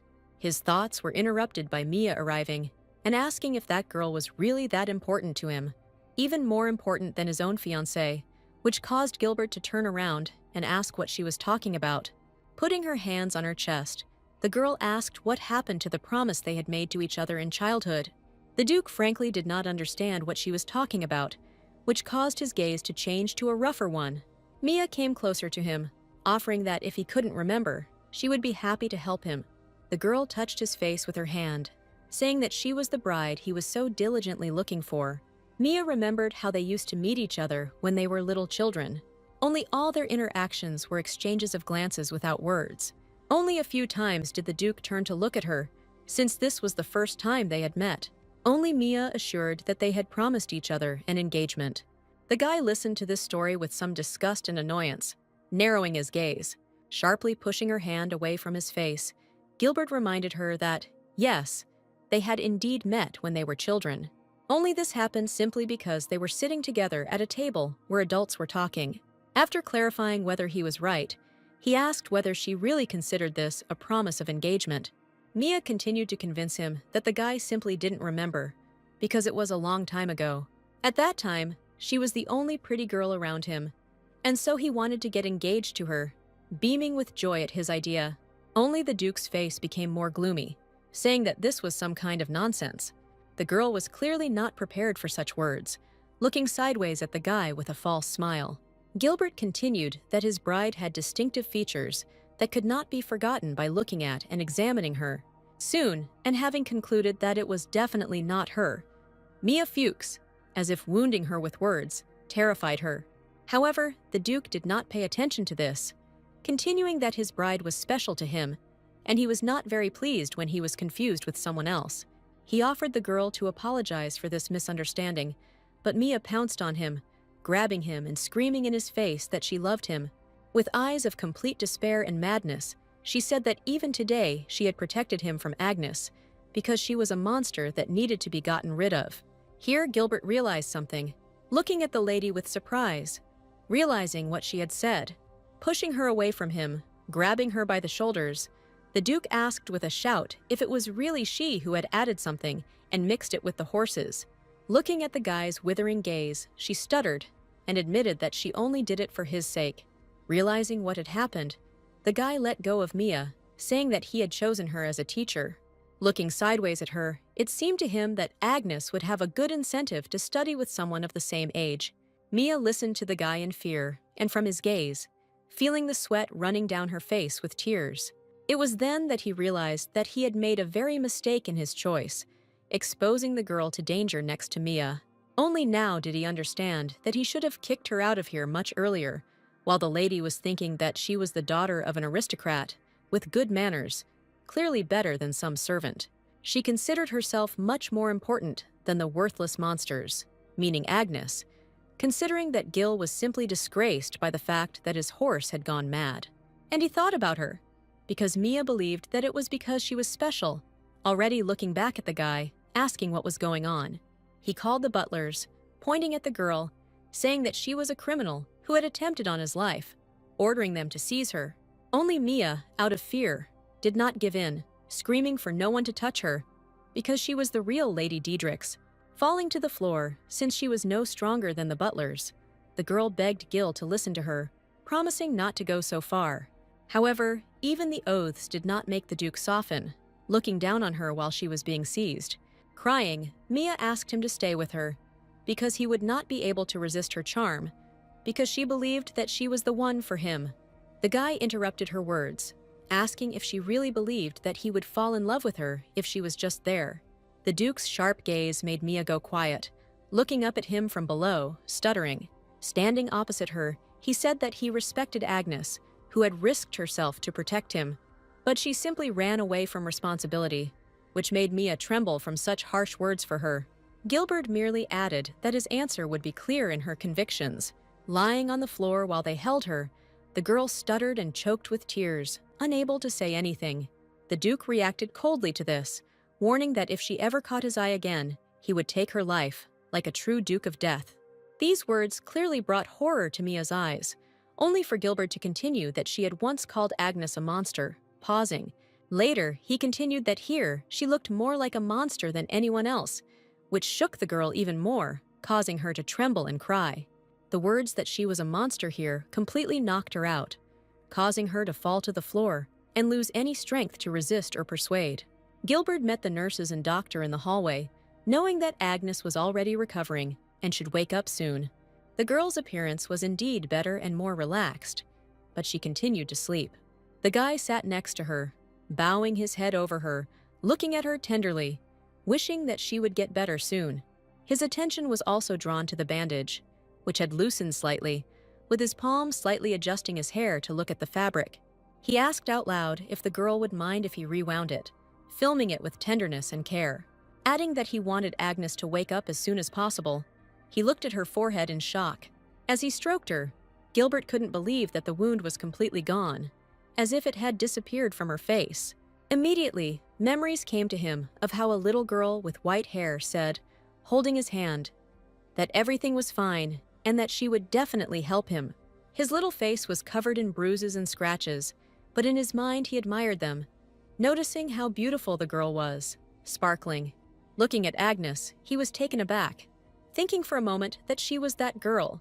The memory continued as the girl softly kissed the guy's hand, holding it in her palms. The boy himself lay there and watched as his abrasions and wounds softly and quickly disappeared from his face. The girl continued that she would definitely help him, gently squeezing his hand, sitting next to him and beaming. And now in front of the guy's face was a girl with similar instant healing magic. Rising from her bed, Gilbert braced his hands on her bed, not believing himself that this could be true. Very soon, Agnes woke up, trying to understand where she was, and immediately remembering what had happened. It seemed to her that the horse had most likely kicked her, and here she was, so as not to interfere, gently touching the bandage on her face. Gilbert continued to sit next to the girl, already saying that he was very glad that she had woken up, while she did not have time to realize it. Looking at him, she immediately realized that the Duke had been sitting next to her while she had been unconscious. Only the guy's face darkened in an instant, saying that he needed to say something slightly terrifying. Agnes herself felt a slight thrill as she stared at him, afraid to learn something terrible. Gilbert began to accuse her that jumping in front of an enraged horse was tantamount to suicide, wanting to know why the girl did it. She lowered her head awkwardly and said that her body somehow twitched, and she thought that the Duke might have been hurt. The guy, slightly smugly, said that he was able to protect himself, looking away. Agnes then explained that if he had been hurt, everyone in the mansion, as well as Mia, would have been very sad. Gilbert immediately caught on. And what did Mia have to do with it? since the girl had singled her out in the list. Under the guy's sharp gaze, she stuttered a little as she conveyed that she was very important to him. The guy seemed to immediately guess that the names were referring to Agnes, explaining that she was not his fiancée. The girl was in some shock and stupor from this, looking at him and not understanding how this could happen. Gilbert explained that Mia had made it all up, and he hadn't made any such promise to her, clutching his forehead in displeasure. Agnes felt awkward, and mentally understood that she had thought so, only the girl's words sounded very convincing. The Duke's mood immediately changed, revealing that Mia had committed a crime because of her selfish beliefs. Looking at Agnes's frightened eyes, he promised that something like this would never happen again, as if he knew that the girl understood him. Kneeling down before her, Gilbert said he was looking for his lost bride, which was true. Only with a sideways glance did he confidently add that it was definitely not Mia, pronouncing her name with obvious hatred. The girl looked down and felt even more uncomfortable as she apologized to the Duke. Only he immediately interrupted her, saying that it was he who should apologize, since it was he who appointed Mia as her teacher. Bowing before Agnes, the guy put his hand on his chest and conveyed that he was very sorry for putting her in danger. This caused the girl to panic a bit, explaining that everything was fine, waving her hands and getting worried. He went up to her, gently touching her cheek, saying that he wanted the girl to take better care of herself. Sincerely telling that he was horrified when he saw her bleeding, the guy stroked a strand of Agnes's hair with a softening look. He asked her to imagine that someone important to her would suffer, asking if she would be sad about it, until the girl began to remember. Some people came to mind, whose faces the girl could not remember, but considered important for her memory. Next was Maylene, who greeted Mrs. Agnes warmly, even in her thoughts. The Duke was also important to her when he promised at night that he would not let her die, so that she could live on. Noticing that Gilbert was right, she was also incredibly glad that he was safe, while he himself said that he was completely fine, thanks to her, because he was very worried. Agnes smiled awkwardly and said that he shouldn't have been so worried about her, saying that if it was a wound, it would probably heal quickly. The guy was hooked by the fact that it would heal quickly. Too quickly for such an injury. This one was curious whether this was possible, immediately remembering her past. Lost in thought, he asked Agnes to keep the fact that he was recovering so quickly a secret, causing her to be surprised by such a request. Here they, looking more rudely and seriously, asked her to promise him to be sure. Looking at him, the girl's eyes began to remember something, widening in some surprise. The blonde girl also asked to keep something a secret, putting her finger to her lips, like little children. Agnes froze slightly and told the Duke that she understood everything, promising to remain silent. Then the guy suggested that in return, he would also promise her something, so that it would be fair. Kneeling before her, Gilbert promised to wipe away all sparks that would fall on her from now on. Some time later, Agnes, having calmly recovered, sat at the table before her breakfast. Maylin beamed with happiness as she said that she was incredibly happy that she had recovered in just a few days. Holding the cup in her hands, Agnes apologized for making the girl worry about herself. Only the maid, beaming even more with joy, said that the main thing was that the mistress was alive and well. Touchingly, taking a quick glance out the window, Maylene conveyed to the girl that there was something outside, which caused her to look out there while sipping her drink. Below her window stood Gilbert, holding his friend Zig by the reins and waiting for the girl. When she came down to them, the boy explained that he thought it would be terrible if she hated horses. He immediately offered the girl to greet the horse, which she did not refuse, squeezing Zig's muzzle with all her might. Telling him that she was overjoyed to see him again, Gilbert noted with a grin that he had worried about hatred in vain. Then, with a sharp jump, he climbed onto his friend under Agnes's surprised face. However, having settled down and holding the reins tightly, the guy extended his free hand to the girl, inviting her to climb in. Agnes looked at him slightly embarrassed. Only admiration sparkled in her eyes, holding out her palm. Gilbert pulled her towards him, slightly harshly but gently, settling her on the horse, holding her tightly. He leaned towards her ear, telling her that everything would be fine, and he would always be there. She had nothing to worry about. The Duke also said in advance that they would now move slowly, which is what happened while they were walking leisurely. Noticing how Agnes had become calmer, he asked if she was scared. hearing a slightly quiet no. Having already grabbed the reins with both hands, the guy suggested speeding up a little, which surprised her a little, making her tense up. Speeding up Zig a little, the horse even jumped up to gain more speed, slightly frightening Agnes. At such a gallop, they quickly galloped into the forest, where autumn leaves were falling from the trees. The strong wind from the horse's run blew Agnes's hair, also forcing her to close her eyes so that nothing would get into them. The horse gradually began to slow down, coming to a smooth stop near the bright flowers under its hooves. The Duke immediately leaned closer to Agnes, whispering that they had already arrived, inviting her to open her eyes, which the girl obediently and slowly did. Her surprise knew no bounds, looking with sparkling eyes at these bright flowers, which was also Gilbert's, watching the lady's pleasant surprise. Before them opened up a beautiful landscape of mountains and various flowers, the petals of which were carried by the recent wind. Having just landed on the clearing from her horse, Agnes ran towards the flowers with her arms outstretched, not hiding her sincere happiness at what was happening. The guy watched her, saying that he really wanted to show her this place, as if smiling slightly himself. The girl, beaming with a smile, thanked him, conveying that the place here was very beautiful. Gilbert awkwardly began to smile himself, conveying that he was very glad that she liked everything. They were already all sitting together in a meadow of flowers, where Agnes was already stroking Zig more boldly, enjoying nature. Here the Duke thought a little, voicing that he was now thinking about a new mentor for the girl. The horse rested its head on the lady's shoulder as she listened attentively to the boy, trying not to get distracted. Gilbert continued that the next teacher would definitely be on her side, so that he would be well informed about the peculiarities of his mansion and in some sense flexible. Only for Agnes, there were strange thoughts about having a new teacher. She imagined these lessons again with another person, to be a true lady, realizing that she would have to practice more. After all, only through education can she become a worthy bride for some important duke. She sighed with a slight sadness, conveying that she would be glad to have any mentor the boy could give her. Leaning on his arms, Gilbert remarked with a smile that since it didn't matter, he would become her teacher. Agnes was a little embarrassed by this suggestion, staring at the guy, realizing what he had just said. He didn't quite understand the girl's reaction, asking if she really didn't want him to be her teacher, frowning as if she immediately and confidently answered no, that she was very glad, slightly surprising and embarrassing the Duke with her confidence. She herself realized that she was too confident in the village, shouting, blushing even more from this. Coming to her senses, Agnes quickly thanked him, because she was truly glad about it. Gilbert smiled tenderly at the way the girl smiled and was happy, softly saying please.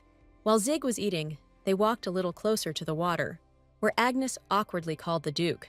She said, slightly hesitantly, that she was very happy here, looking into the water.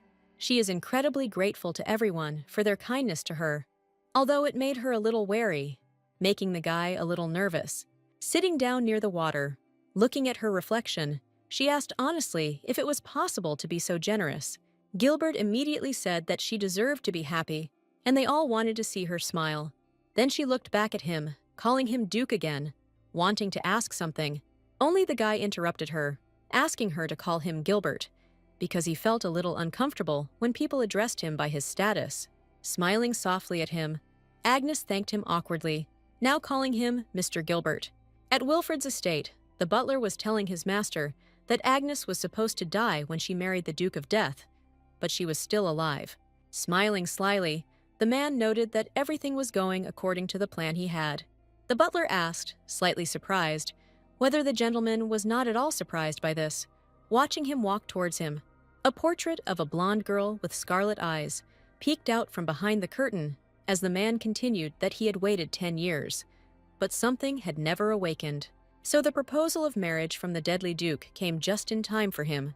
That was why he sent Agnes to him, mentally conveying that she should enjoy this calm while she could. They continued to sit in the field, where Gilbert, looking at the flowers, said that this blue flower is called Irene. Looking around, he awkwardly admitted that he was unsure about the other colors, especially the red ones, noting that they looked similar to purple. Agnes had already looked in the direction of those flowers, saying that these flowers were called Sepiora and were red and purple in color. She felt happy, beaming and looking at the guy as the petals surrounded her. Gilbert was intrigued by the girl's knowledge, saying that she knew a lot, asking if she had read it in the encyclopedia. Agnes's mood immediately changed, and she replied that no, she had not read it, already asking herself mentally how she knew this. A child's voice whispered next to her, as if ordering her to remember. Plunged into some kind of darkness, in front of the girl's face stood that same little girl from her dreams. She looked back at Agnes, small and clenching her hands into fists. Taking the girl's hand, she immediately pulled it, asking her to go with her, leading her into some darkness from the clearing. Gradually, the blackness around Agnes began to turn red, turning into fire, causing her to tense up slightly. Before her, she saw that same dream, where two people were lying on the floor in a fire, dying. In one hand, she held the little girl she kept seeing. With the other, she clenched her fist, looking at the dying woman. Breaking the silence, she said that she remembered the dream very clearly. Only the girl immediately interrupted her, saying that this was not just a dream, but her full-fledged memories. Her gaze hardened, looking at Agnes and demanding that she remember, as an exact copy of herself came out of her, running into the fire among the people. She sat down next to the girl, screaming shrilly, calling her her mother, trying to somehow tug and lift her. Sitting next to them, she screamed from the fire for someone to come and help, to save her parents. The mother's hand immediately reached out to the baby, rising and holding her palm, whispering that she should not cry. The girl's tears stopped for a moment, focusing on her mother, asking what happened. The girl quickly began to tell that one man longed for their death and wanted to make her his puppet. Only she promised that she would not allow her girl to be held captive, promising that everything would be fine, holding her close. A bright light appeared around, and the girl promised the baby that she would cast a spell on her so that she could grow up happy and safe. Wishing for her to live, the girl fell to the floor, causing the little girl to start crying again as she looked at her mother. The girl continued to scream and shake her mother, hoping that she would still be alive. Agnes watched this with bated breath and tears, not believing that this was her past. Only this was confirmed by a man in dark clothes, approaching the little girl and calling her Agnes, saying that it was all her fault. The girl herself tried to examine the man, wanting to remember and find out who it was. The hooded man continued that her parents were dead, and her little friend was also hurt. In the darkness, his lips spread into a sly smile, repeating that it was she who was to blame for this. Taking little Agnes lightly by the shoulders, he added that if she had gone with him calmly, none of this would have happened. The girl had to watch from afar as her memories began to fade. She sadly realized that this was her past, and not all dreams, and she also understood that her parents were no longer in this world. Turning her head, the girl found a child's hand under her palm, and Agnes said out loud that this girl was herself, only in childhood. With an awkward nod, little Agnes took her arm, continuing to lead her toward new memories. As he got closer, a cage appeared in the darkness, above which a man whispered that he had finally gotten what he needed. Agnes stood behind him, but clearly saw every movement. Already hearing the man's words that the girl was now his, he also added that her power was now his, pulling her hand between the bars of the cage. Grabbing the knife, he made a sharp movement and cut a wound on her hand, greedily saying that everything was now his. Despite the little girl's screams, he watched with pleasure as her wound quickly healed under the sparks of magic. Without lowering the knife, he said that he had been looking for her and her miraculous power for a very long time. Swinging his knife again to cut, Agnes could no longer bear to see and hear such things, closing her eyes and turning away, only hearing the cries of her little self. The girl, having passed out from such pain, lay on the bottom of the cage, while her wounds continued to heal, only not so instantly. Turning his back to her, the man began to dreamily imagine how he would become the savior of this world if he could master this magic. Covering her mouth with her hand, Agnes watched in disgust at how horrible it was, unable to look on any longer. The little girl, looking at her, confidently said that her mother was able to protect her. It was only this that made Agnes turn back, wanting to know how exactly it had saved her. The girl in the cage's hair began to noticeably darken, turning from white to purple. As a little girl, she explained to her adult self that her mother had sealed their powers so that she could live a normal and happy life. Agnes then awkwardly asked if that was why she had lost her memories. To the girl's surprise, she shook her head, leaving only the question of when this happened. Immediately behind her, a hooded man's voice came, saying that he couldn't believe why the girl in the cage had changed. The adult Agnes found herself in the body of her own little self, beginning to touch herself, trying to understand how this was possible. Only the man's scream made her turn to him, looking at him with horror, trying at the same time to understand who it was. The eyes were full of horror and fear, which made Agnes unable to collect herself while looking at the man. He then cut her hand with her clothes, with a sharp blow of the knife, watching as the wound did not heal at all. Looking at this, he could not believe his eyes. Why did this happen, and where did the magic go? As Agnes told him that it hurt, bleeding, the man fell to his knees, seeing that her strength was gone. Not believing that this could be, he swung and hit the girl, shouting that her power belonged to him. Rising from the floor, the man was already staring at the fallen Agnes, realizing what he had just done to her. Having made the girl stand up, he brushed her hair away from her forehead and touched it, telling her to forget everything that had happened earlier. He added that the girl would live here as a doll until the day came when her strength would return. He swung the knife at her, saying that this would be her curse, and lowered it. In a sudden moment, Agnes came to her senses, crying from what she saw in her memories. The Duke himself noticed the girl's fright, awkwardly extending his hand to her, asking what was wrong with her. Only for her, it was like a reminder, because the guy looked like that man in the hood. Her eyes turned red as soon as the guy's hand touched hers, looking frightened, because she saw him as an enemy now. Gilbert noticed her eyes, but a moment later, the girl had already hit his hand and was running away. Even though he was shouted at not to come any closer, the Duke chased after the girl, not understanding what had just happened. Agnes, ignoring the fact that he was calling her, ran and cried, mentally calling for her parents and that boy. Just hearing that she should be careful, the girl began to fall a moment later, falling into the water. As she sank to the bottom, she realized that she had already lost everyone, mentally asking whether it was her fault, as the man had said then. The water was cold, and she soon felt it, releasing the last air bubbles, realizing that her body was getting heavier. Thinking that in just a little while she would be gone, a familiar male hand reached out to the girl, opening a gap in the water. Agnes's eyes widened as she stared at the man who had tried to save her from the water. Gilbert's eyes were visible from the water, terrified to the point of horror by such an event. He instantly grabbed the girl, pulling her to the shore, trying to make sure everyone could catch their breath. The guy immediately called out to the girl, wanting to make sure that she was okay and alive. Coming to her senses, Agnes turned to him, looking with slightly surprised eyes, not believing that it was he himself in front of her. Here he noticed that the girl's eyes were again the same color, although they had recently been red, without realizing anything.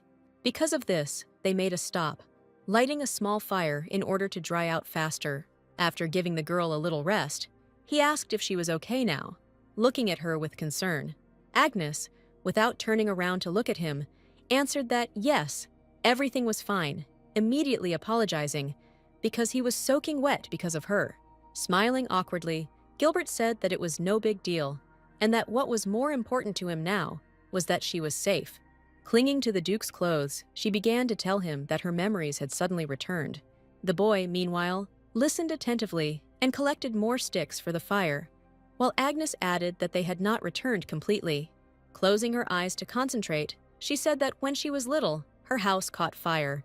Her parents were inside, surrounded by flames in a completely burned-out house. She was caught in some cage by someone, and whoever did it was constantly cutting her with a knife over and over again. Gilbert listened to her attentively, without looking away, slightly lost in thought. Agnes herself was immersed in thoughts that she clearly remembered that power. Her wounds healed themselves, which was truly a miracle that she herself did not understand. Her mother changed her appearance with her mysterious power back then during the fire, wishing her to be happy. Clutching her head, she mentally asked herself what she was doing, starting to tremble from such pressure. The Duke noticed this too, running up to her and telling her not to put so much pressure on herself. Only Agnes said that she was scared and in pain, asking why this happened, which made the guy feel a little uneasy. She explained that she needed to leave, why she ran away, and then fell into the water. Leaning closer to her, Gilbert realized that her memories and reality were mixed up, trying to calm the girl down as well. Only when Agnes looked at the ground did she cry more, because it frightened her, wanting to know what else she could have forgotten, asking if she really was a monster, as Miss Mia had said, hearing the sharp no of the guy who was already hugging her. Embracing Agnes, the Duke said more gently that she was not a monster. Closing his eyes, gently stroking the top of her head, he said that he was finally able to hear the girl's true feelings. He spoke with warmth and tenderness, clearly understanding how painful it was for Agnes, that she was pleased, leaning against the guy. Looking up at him hesitantly, she asked if she could still stay there, to which he quickly replied yes. Leaning towards the girl's face, Gilbert said, reminding her that he would dispel all the sparks flying in her direction. The guy added that if she felt insecure, she could safely turn to him, he would always help. Agnes looked at him with a smile, while he wished to see her smile more often, because they were together, and he would protect her. Holding hands, the girl thanked the guy for everything he did for her, while he was already offering to go back. When they arrived at the estate, the Duke immediately reported to the servants that Agnes had fallen into the water, surprising everyone. Although she had dried out a little, this did not calm the workers down in any way, as Gilbert himself pushed the girl towards them. Maylene instantly took Agnes's arm and led her to sit closer to the fire, while Klaus approached the Duke. The girl immediately turned to look at him, slightly embarrassed by such care around her. Gilbert noticed this immediately, smiling at her and telling her that this was now her home. Agnes was clearly flattered by these words, smiling broadly and shyly at him, feeling warm. The maids immediately set about warming her up, bringing her hot tea and adding coals to the fireplace while talking to her. Klaus went with his master to the office, rejoicing and telling him that it was very good that he was okay. The boy said yes, slightly hesitantly, and told the butler that Agnes was gradually regaining her memories. The man, of course, reacted positively, noting that this was simply wonderful news. Only Gilbert darkened slightly, saying that she might be the one he was looking for. A memory of the very girl he was looking for immediately came to his mind, realizing that if that was the case, her parents were dead, just like Agnes's. He also remembered the crying eyes of the little girl, realizing that she had suffered greatly. Only it would all be because of him, imagining himself as a little boy, imagining whether Agnes would hate him for this if she found out. However, clenching his fists, Gilbert promised that this time he would really protect her, even if she hated him. Without looking back at the butler, the guy called him and said that he would have some request for him. In the morning, opening the curtains, Malin woke Lady Agnes, wishing her good morning right there. The girl immediately woke up while the maid was telling her that the weather was wonderful today. She only had time to wish her good morning in response and sit on the bed when the girl told her to get ready quickly. Surprising Agnes, the lady asked if anything was planned today, to which she merely clapped her hands, smiling broadly. Only the girl, half asleep, did not understand at all what was happening, watching everything with wide eyes. After the clap, several maids appeared in the room, conveying that the lady was going on a date with the Duke, and they would prepare her to look stunning. She sat dumbfounded on the bed, realizing that she was going on a date, which was beginning to embarrass her greatly. The midday sun was already peeking out the window, but the girl was still being decorated and dressed. While some maids were doing her makeup and manicure, others were arguing about the color of her dress. One suggested wearing blue, as it would suit her hair color better, while the other suggested pink, as it would highlight the lady's complexion. Mylene, while doing her makeup, remarked out loud how the blush suited her, only thinking that it was too muted, but still admiring it. Only Agnes felt awkward about what was happening, asking not to try so hard for this.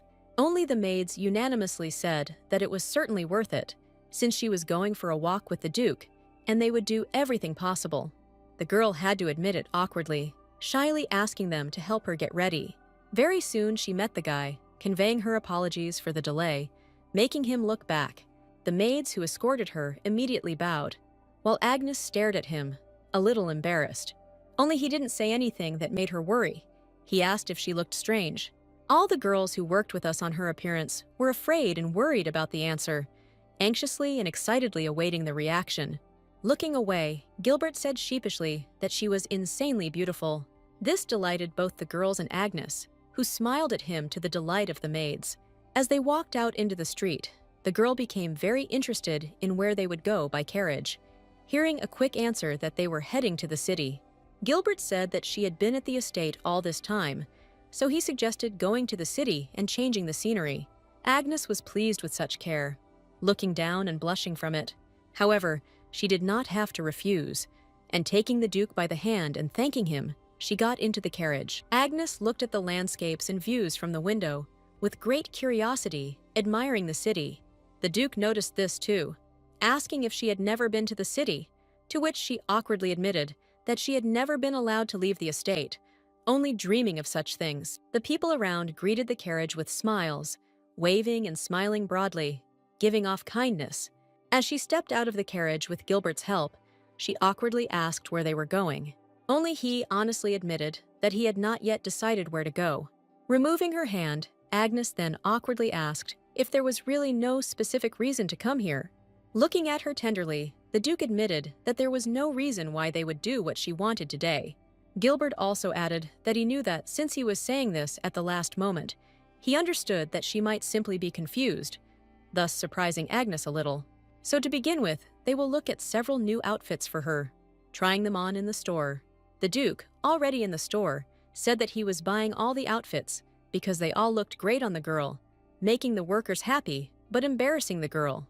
The next shop was a shoe shop, where the ladies kindly measured my feet to find the right shoes, without even having time to try on all the hats that were offered to her in the next store. Gilbert immediately bought each one. The butlers quickly carried all the purchases, packed in beautiful boxes, to the carriage, storing them. Seeing the carriage from above being filled with things, Agnes awkwardly told the Duke that she did not need anything else, since he had already bought her so much, to which she heard that she should say where she would like to go. Gilbert also added that if she didn't tell, they would continue shopping, and the next one would be a jewelry store, which made her very confused. Red. Agnes tried to quickly think of where to go, hesitating while the guy smiled maliciously, but was also glad that she had become much better at showing her emotions. Here the girl's gaze stopped in the crowd, seeing a little girl holding a plush bunny, which attracted her. She immediately remembered how, when she was little, she had already worked as a servant, carrying heavy buckets of water. Carla was running and playing with her toy in the nearby corridors while she was being warned about the danger. Only she didn't listen to them at all, smiling broadly and hugging her teddy bear. Little Agnes really liked the toy then, staring at it dreamily. Carla saw this look too, immediately hiding her teddy bear, asking her what she was staring at, since her father had bought it for her, ordering her not to look at her with those empty eyes. At this point, she paused for a moment, soon quietly talking about a teddy bear. Gilbert, honestly not having heard anything, immediately asked again, hoping for an answer. Bowing her head and blushing even more, Agnes repeated more loudly that she would very much like a teddy bear, folding her hands. The Duke was also slightly embarrassed, but he only said with a smile that she had finally said what she wanted. A little later, they stopped at a cafe, where the guy began to ask how the walk was going for her. Agnes's new friend sat next to them as she said that she liked everything, thanking him for all the shopping he had done for her. Gilbert admitted honestly that after yesterday, he simply couldn't leave her alone, hoping that she didn't feel locked in. The girl began to awkwardly wave her hands, showing her denial that this was not so. He chuckled, clearly amused by her reaction, smiling awkwardly at her. Gently taking her hand, the guy said that he was incredibly happy to live with her until her memories returned. He also added that she had not found a groom for her, to which Agnes looked at him smiling, slightly embarrassed by their hands and the guy's words. She still agreed that she was incredibly happy next to him. Moreover, she was incredibly happy about her engagement to the Duke, only shining and blushing more. Gilbert himself noticed that she was now comfortable enough to say what she thought.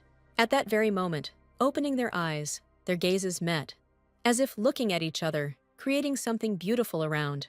Closing her eyes back, Agnes knew in her mind that she wanted to stay here forever, but she was afraid that if she said it, she would only cause problems for the guy. They were immediately interrupted for a minute by a screaming man who called for his lord, clearly not believing that he could meet him here. Catching his breath, he conveyed that there was something he needed to discuss with him. At the same time, for some reason, he felt uncomfortable, worried that Agnes had seen it too, slightly surprised. Getting up from her seat, the girl immediately said that she would wait for him here, thinking that this was what was making him nervous, adding that he was no longer a child. But this did not give him any more peace of mind, and he thought a little about what to do. Gesturing for her to sit down, Gilbert began to ask her to stay there then. A little worried about this, while she smiled, inspiring confidence. To be sure, he asked her to promise right there that she would stay put. Agnes, smiling, of course agreed, nodding and telling him in return a promise so that he would be calm. Time passed, and this began to worry the girl, because she kept waiting, but he did not return. So trying to calm herself with the thought that the gentleman needed time, she stubbornly waited, distracted from her thoughts by various things, like a leaf. Behind her back, someone's hand reached out to the toy, wanting to grab it. Looking back, Agnes only had time to see how the toy was already grabbed by the head, taking it for themselves. They were some hooligans who asked if she was really sitting here with this teddy bear all alone. They offered her to spend time with them, but the girl was only concerned about getting her toy back. Reaching for the toy, getting up from her seat, she asked for it back, as the blonde boy began to tease her, finding it very cute how she wanted it back. He immediately grabbed her hand, suggesting that they not linger there and go somewhere else. Grabbing her, the other guy added that she would clearly have more fun with them than at this tea party, scaring her only more. Mentally asking someone to help her, a guy came out from behind the doors of the cafe, ordering them to let her go, attracting attention. He came out in formal clothes, obviously with some kind of high status, looking haughtily at the hooligans who pestered Agnes. Coming closer to them, the stranger repeated more loudly and clearly that they should let the girl go. She stared awkwardly at the guy, not quite understanding how much he wanted to help. However, the hooligans became interested in the hero, letting go of Agnes, pushing her away and pounding their fists, asking who he was anyway. One of them approached him, grabbed him by the collar, lifting him up and asking how he dared to lecture them. The girl immediately became concerned about what was happening, approaching him and demanding that he stop this immediately. The stranger immediately looked back at her, smiling and looking tenderly at her courage, embarrassing Agnes. Turning to the hooligan, he conveyed that the restaurant staff had been watching them the whole time. Extending his hand, he immediately shouted that there were hooligans here, clearly irritating them, intimidating them. Instantly, the stranger grabbed Agnes's hand, running away, telling her to follow him. While the boys were confused, he explained that in such situations, the best solution would be to run. One of the guys quickly realized that he wanted to make them look like fools, throwing a teddy bear after them.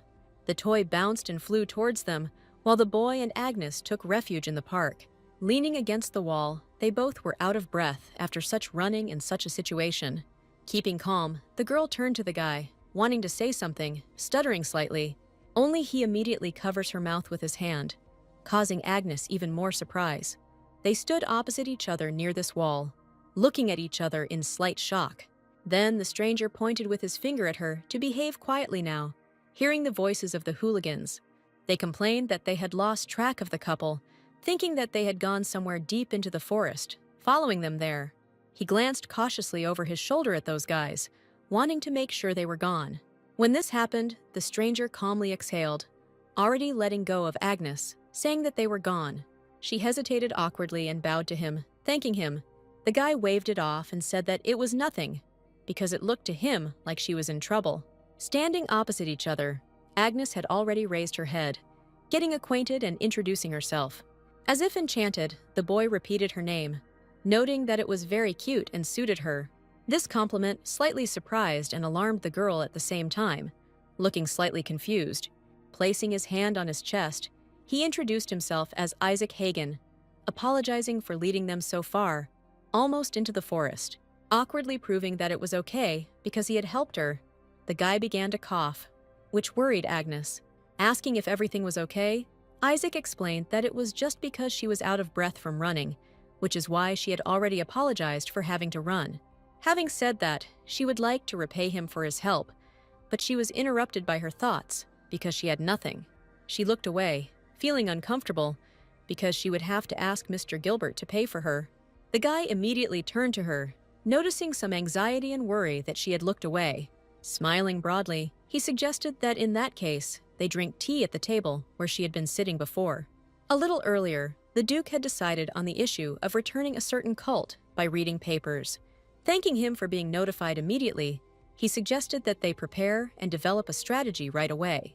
The man added to this that he continued to gather information when another man knocked on the door and entered, asking if my lord was still there. Handing the papers to the first man, Gilbert said a little rudely that it was time for him to go. But the man still said something about the thing he was leaving for him. He appears to have repaired it, now returning it to the Duke with some pride.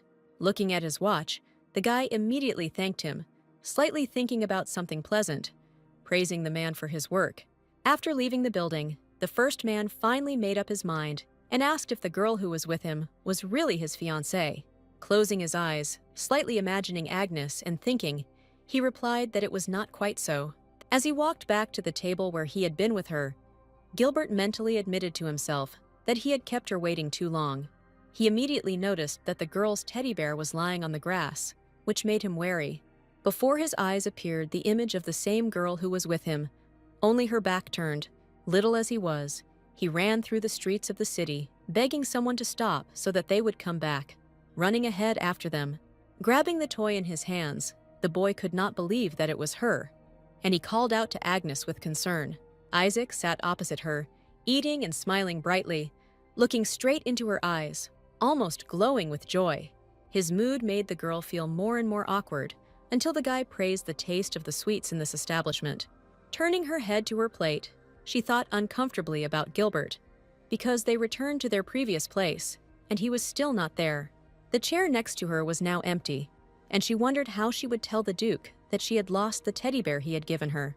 Then Isaac's voice jerked her from her thoughts, looking at him slightly distracted. He awkwardly asked if the man she was waiting for was really that scary, since she looked so worried. Asking if he could harm her, Agnes shouted no, saying that the man was very kind, explaining to Isaac that it was to him that she owed her life, slightly surprising him. Thinking about Gilbert, she smiled and wanted to say how she felt with him from the very beginning of their meeting. Only the guy grabbed her hands and said that she finally smiled, slightly confusing and surprising her. Gently hiding her palms in his hands, he asked Agnes to smile more often, because it suited her incredibly. The girl did not react to this, only remembering that some little boy had already told her exactly the same thing. Isaac also noticed this confusion, asking what was wrong with her, worried.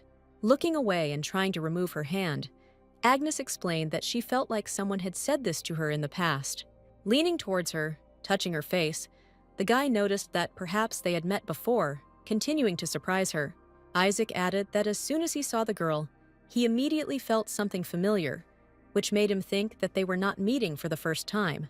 Here, she also began to think that this man could have been familiar to her all along from the past. Raising Agnes's head towards himself, he added that perhaps he and she, when his speech was interrupted by the Duke's cry, calling the girl. Gilbert was slightly angry, clutching the toy under his arm as he walked towards the table in irritation. Coming closer, he called the girl again, looking askance at the guy who was next to her. She seemed to pronounce his name with slight surprise, but turned to him with great joy, which killed the mood of her new acquaintance. He immediately angered Gilbert by grabbing his hand and squeezing it, telling him not to even dare touch Agnes, asking who he was. She awkwardly tried to stop the gentleman, wanting to explain everything when Isaac himself began, which he could not believe.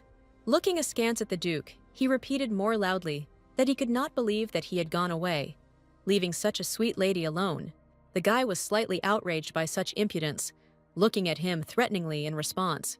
Here, Agnes herself put in a word that this man had helped her, telling her that some cruel people had tried to take her away somewhere. Gilbert, almost frightened, asked again what had happened. Having already approached her, Isaac crossed his arms and added that he, having gotten rid of those hooligans who were bothering Agnes, was sitting here, acting as her bodyguard, adding of course that he would have to pay for his tea, while Gilbert let out a sigh and realized what had happened. He stood opposite his new acquaintance, apologizing for his rudeness, which slightly puzzled the guy. He immediately introduced himself to him and thanked him for protecting Agnes, to which the girl herself bowed to him. Isaac was quite surprised by this change of mood from the Duke, standing slightly surprised and staring at him. After handing the girl the toy back, Gilbert invited the guy to join them for dinner as a thank you. Agnes clearly liked the way the guy began to behave with his new acquaintance, looking at him and smiling, hugging his teddy bear, slightly embarrassed. Looking at her, Isaac happily agreed, admiring her. Having returned to the estate, she mentally replayed in her head the moment when the guy thought that they had seen each other before, mentally telling herself that this could not have happened. The three of them sat alone at dinner, where Isaac immediately began to thank her for the invitation, boasting that he had canceled all plans for the evening. Agnes immediately apologized, because he helped her then near the restaurant. Then the guy began to convince her that there was nothing like that in the plans, just a boring meeting with his professor, which made the girl interested in what he was studying. The guy raised his glass of wine, once again introducing himself to the Duke, that he was Isaac Hagen, studying at the City Medical Academy. Agnes looked at him curiously, not believing that he was a doctor, asking about it. Smiling awkwardly, the guy explained that he was not a doctor yet, changing the subject. He keenly noticed that he was the complete opposite of the gloomy Duke, who killed his brides, clearly wanting to hurt them. But Gilbert only frowned, and the girl tensed up. Worried about how the guy himself might react to this, she instantly looked at him with eyes of complete shock. However, the Duke slightly hid his true reaction, sipping wine from his glass with his eyes closed. Only Isaac continued that he did not expect at all that the man the girl had been waiting for half a day would be that very deadly Duke, making her already uncomfortable. Wanting to change the subject, Agnes asked him, addressing him by his last name, that it must not be easy to study medicine, finding his desire to be a doctor astounding. The guy suggested that she not adhere to such formalities, which is why Gilbert opened his eyes slightly, watching what he was doing. Isaac took the girl's hand, smiling at her, adding that he was the same age as her, so she could easily address him simply by name. Only Agnes's gaze was on their hands, which the guy simply took into his own without asking, which the Duke also watched. His gaze quickly darkened, staring menacingly at Isaac, wordlessly responding to such impudence. Noticing this, the guy instantly removed his hands, showing them specifically to Gilbert. Looking back into the guy's eyes, Isaac pointedly remarked that if he looked at everyone with that look, the girl would not be able to make friends. Agnes was already worried by these words, looking first at the Duke, then at the guy. Feeling that something bad was hanging between them, Isaac added that he went out of his way to help the girl escape from those terrible guys, twisting his arm.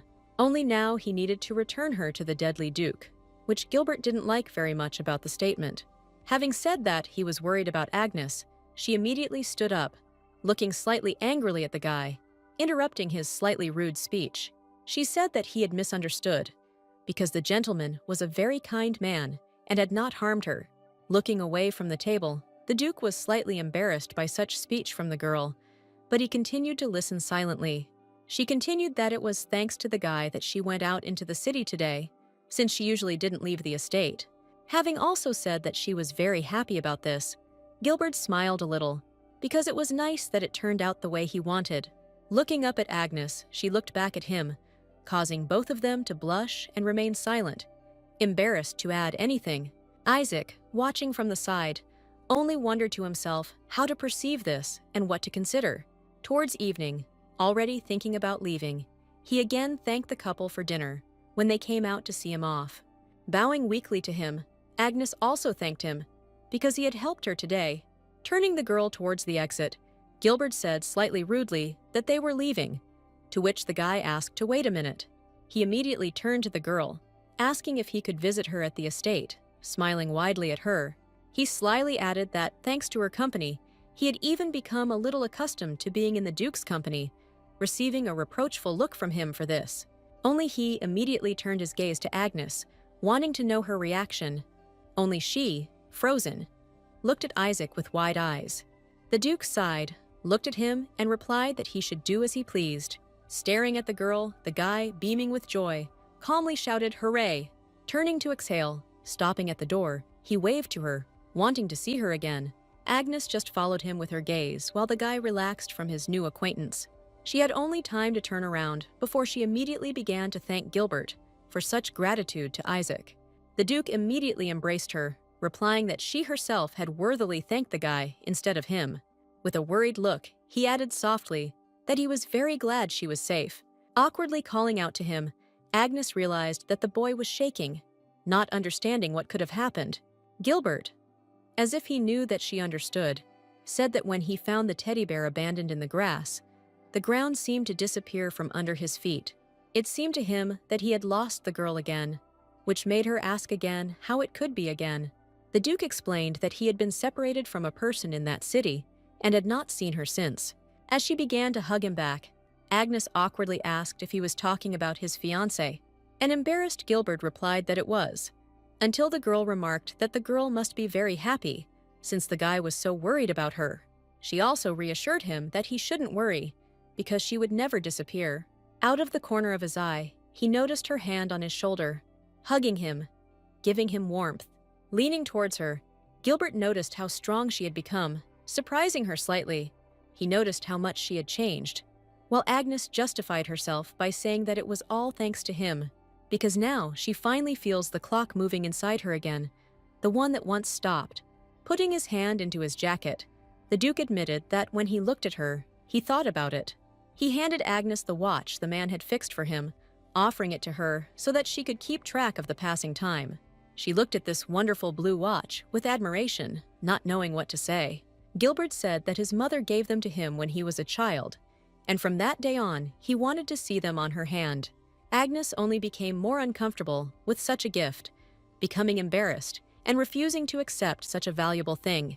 However, the guy insisted, because he wanted her to have them, thereby embarrassing her even more, adding that she believes she changed because of him, but she also changed him.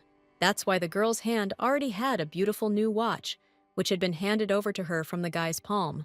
Gilbert conveyed that he was incredibly glad to have met her, which made both of them shine with something pleasant. Smiling broadly, Agnes thanked the Duke for such a generous gift. Because of this, at the end of the day, she had a rose, a teddy bear, and a watch on her chair, all gifts from the guy. Isaac came out of the estate, slightly sullen and gloomy, walking along the street. Stopping in front of someone, he reported that she was no longer a soulless doll, and that her former character was now returning to her, adding that it was the right decision to send her to the Duke. He relayed everything to the hooded man, under whom Lord Ubel was hiding, listening to everything with wild eyes. Another day in the office, the Duke looked at Agnes's answers, saying that overall she had done well. Noticing that she was learning quickly, the girl complimented her by saying that it was because she had a good teacher. Gilbert was clearly flattered by these words, smiling brightly as she did at him. Only their minute of pleasant moment was spoiled by the butler's voice, conveying that they had guests. Klaus received the guest, who turned out to be Isaac, who immediately flew to hug Agnes. She herself was very surprised to see him, asking again if it was he himself. Only the embarrassed guy was already hugging her, pressing her to himself, saying that he came to see her. The Duke clearly didn't like this greeting gesture, looking askance at the guy and his embrace with the girl. Very soon they moved to the terrace, where Isaac again generously thanked them for being invited today as well. He immediately folded his hands and called out to Mr. Delrix, looking at him slyly.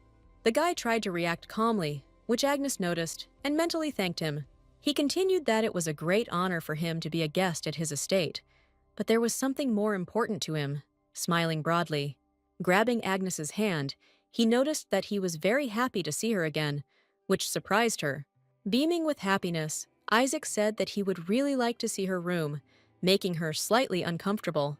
Immediately thinking that this might be a bad and inconvenient idea, he suggested going straight to the garden, while Gilbert looked at him unkindly.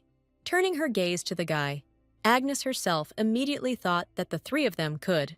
With a slight pity, Isaac said that he wanted to fast only with her, the two of them, alone. He explained this by saying that the Duke kept looking at him with such a frightening expression on his face that he felt uncomfortable, which is why the Duke immediately looked away. Gilbert folded his arms in indignation and reminded her that Agnes was formerly his fiancée. Only the girl herself was slightly embarrassed by this statement. Blushing, but silently, waving his hand, Isaac himself repeated that, yes, formerly he knew this, as if saying it with disgust. Because she was sent here, everyone believes that she was killed by the deadly Duke. Only it all turned out that she found a new life, spreading her wings into the open world. Isaac folded his hands under his chin and asked if he had been wrong somewhere just now. Turning to the Duke, he asked that they had clearly become too close, and that it would be difficult to let go later, wouldn't it? Smiling slyly. Only Gilbert didn't buy into such a provocation. Everyone looked rudely in his direction. In such a verbal altercation, the girl felt a little out of place, not knowing what to say. But then the Duke said that Agnes was now an important member of the Dedricks family, which made her embarrassed beyond measure by such words. He also noticed that she was now the bride of a deadly duke, which made her even happier. Because of this, she looked at him tenderly and smiling, quietly calling him. The guy himself looked at her, smiling back. Seeing how she was beaming with happiness, Isaac also watched their silent exchange of glances, observing how good they were feeling. He threw up his hands and said that it looked like there was a third wheel here, casually mentioning that he thought he was helping poor Agnes with her amnesia. These words surprised her greatly, because she had never told the guy anything like this before, asking herself how he found out about it. Moving into the office, Isaac explained that he was also currently attending psychology classes. He knew it wasn't a matter of losing the memories, but rather that they were dormant somewhere in the depths of her mind. While doing a little research to find records of similar symptoms, he found that there were several cases where hypnosis helped. Only Gilbert was infuriated by this, asking if he was really going to experiment on Agnes, since he couldn't even imagine the suffering he would subject her to if he forced her to open her memories before she was ready. Jingling the chain and the stones on it, Isaac confirmed that this was not at all out of the question. Leaning over Agnes, he mentioned that the choice was hers alone, smiling slyly. He encouraged her that she couldn't be on the defensive all the time, because if she didn't sometimes go on the offensive, she would never move forward. Because of this, Agnes was already thinking seriously, silently for a minute, and clutching her skirt with tension. She immediately responded that if there was a chance that it would work, she would like to try it, which made Gilbert worry. Only her eyes were full of confidence, trusting Isaac, asking him to begin the hypnosis. The guy immediately looked at the Duke and asked to leave them alone, because it would be dangerous if they lost concentration. Gilbert didn't quite trust the guy and thought for a moment about what to do. Leaning towards Agnes, he quietly conveyed that if anything happened, she should call him immediately, receiving a slight nod. There was still mistrust. Why did the Duke simply go and stand behind the door, without closing the door if necessary? Isaac began to lay the girl down on the pillow, asking her to relax and lie down. Gently swinging the pendant from side to side, the guy told her to look at the pendant and concentrate only on his voice, suggesting that she look for happy memories. Agnes sank into the darkness, listening to a voice asking her what had brought her happiness in the past. Her parents' faces immediately appeared clearly before her, realizing that they had brought happiness in the past. Her estate also came to mind, where everyone spent their life together, getting along well with the maids. From time to time, she saw her boyfriend, also having fun on the street. Then, Isaac asked her to describe this friend as she remembered him, but she didn't know at all. Agnes realized that she could not remember his name or face. She was completely in a fog. Continuing to rock the stone, he added, "Could it be that she didn't remember anything at all?" Closing her eyes back, she recalled that they had made a promise to each other back then, trying to remember what it was. Closing her eyes, it immediately occurred to her that the boy had asked her to smile next to him, trying to remember the second thing. Only the memory was vague in her head, trying to remember it from the words. Isaac immediately interrupted her, as if he had read what the promise was about staying together forever. Agnes seemed to immediately see the light, recognizing this phrase word for word, not quite understanding how the guy knew it. "All red," he repeated it, explaining that these were his words, glowing even more with joy. As Agnes rose to sit down, he leaned over confidently, saying that he had been sure at first that it was she. Hugging the girl, Isaac screamed that he had been looking for her for an insanely long time, that tears were now gathering in his eyes. He kept saying that she was the same girl to whom he had given his promise, shedding a tear that had accumulated. Only Agnes was in some shock, not believing that Isaac was the boy from her memories. The guy dropped the stone from his hand, which is why the Duke immediately entered the office at the noise. He watched in amazement as the guy hugged Agnes without any meaning, even though he was talking about hypnosis. As he approached, he hurled insults at Isaac Hagen, making the girl feel awkward. Only the guy thanked the milord with a sly grin, not letting her go. The guy stood there, slightly stunned, looking menacingly at Isaac, not understanding why he was thanking him. The guy, stroking Agnes's hair, added that he had brought them together again, and this had just been confirmed thanks to her memory. He said that she was his fiancée, which shocked the girl even more, as if she didn't quite trust her. However, Isaac continued that they were separated as children, and all this time, he was looking for his girlfriend. Gilbert looked at him with horror, not trusting his words, only frowning more and more. Only the guy cunningly asked if he could return it to him, calling him the Deadly Duke. After all, he and Agnes had promised each other to get married when they were children, all staring at the guy. Gilbert still couldn't believe it, only frowning more at this fact. Only Isaac added that he was deeply imprinted in the girl's childhood memory. However, Agnes herself was still trying to remember and imagine whether the guy could have been that same boy. While smoothing the girl's hair, the guy kept saying that he had been looking for her for a very long time, already calling her his own. However, Gilbert said that he was wrong, which surprised Agnes, causing her to turn towards him, listening attentively. The Duke stood confidently, clenching his fists, saying that it was definitely not him, saying it confidently. The girl herself was already calling him over, wanting to know what he would say and why he thought so, while Isaac was adjusting her hair. Here the guy himself realized that he had said this too confidently, realizing that he couldn't tell her everything yet. With a sly grin, Isaac noticed how the Duke hesitated to tell the truth, deciding to take advantage. Having already placed his hands on the girl's shoulders, he slyly asked why it couldn't be him. When asked if Gilbert had any evidence to refute his words, he only silently looked away. Running his hands through Agnes's hair, he asked if there was any, which only made her think more about it. Isaac slyly added, brushing her hair against his face, that he was only interfering because he didn't want the guy to take Agnes. Only in this rude monologue, the girl herself came, asking the guy to wait a little, because she was not sure. She said that she and the Duke were not on such terms, which seemed to upset him a little. Isaac immediately interrupted her and said that he knew everything perfectly well. Holding her face, he offered her to leave with him before the Deadly Duke killed her. He looked straight into her eyes, smiling and slightly beaming with joy at being here now. He said that there was absolutely no need for her to marry some stranger. Gilbert himself heard this conversation, as if holding back sadness, while his eyes lowered, as if collecting tears from this. Clenching his fists, he turned away completely, so as not to see, while Agnes stared at him in surprise. She immediately refused Isaac's hands and his offer, shaking her head in refusal. At this word, the Duke also raised his head, as if listening to the girl's words with hope. She added that her memories are still hazy, and she does not have enough information to make such serious decisions, so she refused to remember everything and decide for herself what to do, mentally not wanting to be someone's puppet again. Smiling at her, Isaac remained silent. Looking at her, slightly thoughtful, leaning towards her, he said that everything was fine and he was willing to wait, ending everything for today. Leaning lower towards her, Isaac slyly added that the next time they met, he would tell her about her own power. This already greatly surprised and intrigued her, wanting to really know everything at once. As he left, he again wished them goodbye, not paying attention to the fact that Agnes was calling him, asking him to wait. Gilbert was only made more tense by this situation, silently listening to their conversations. Waving goodbye to the girl, he wished for them to meet again soon, seeing the gloomy aura from the Duke.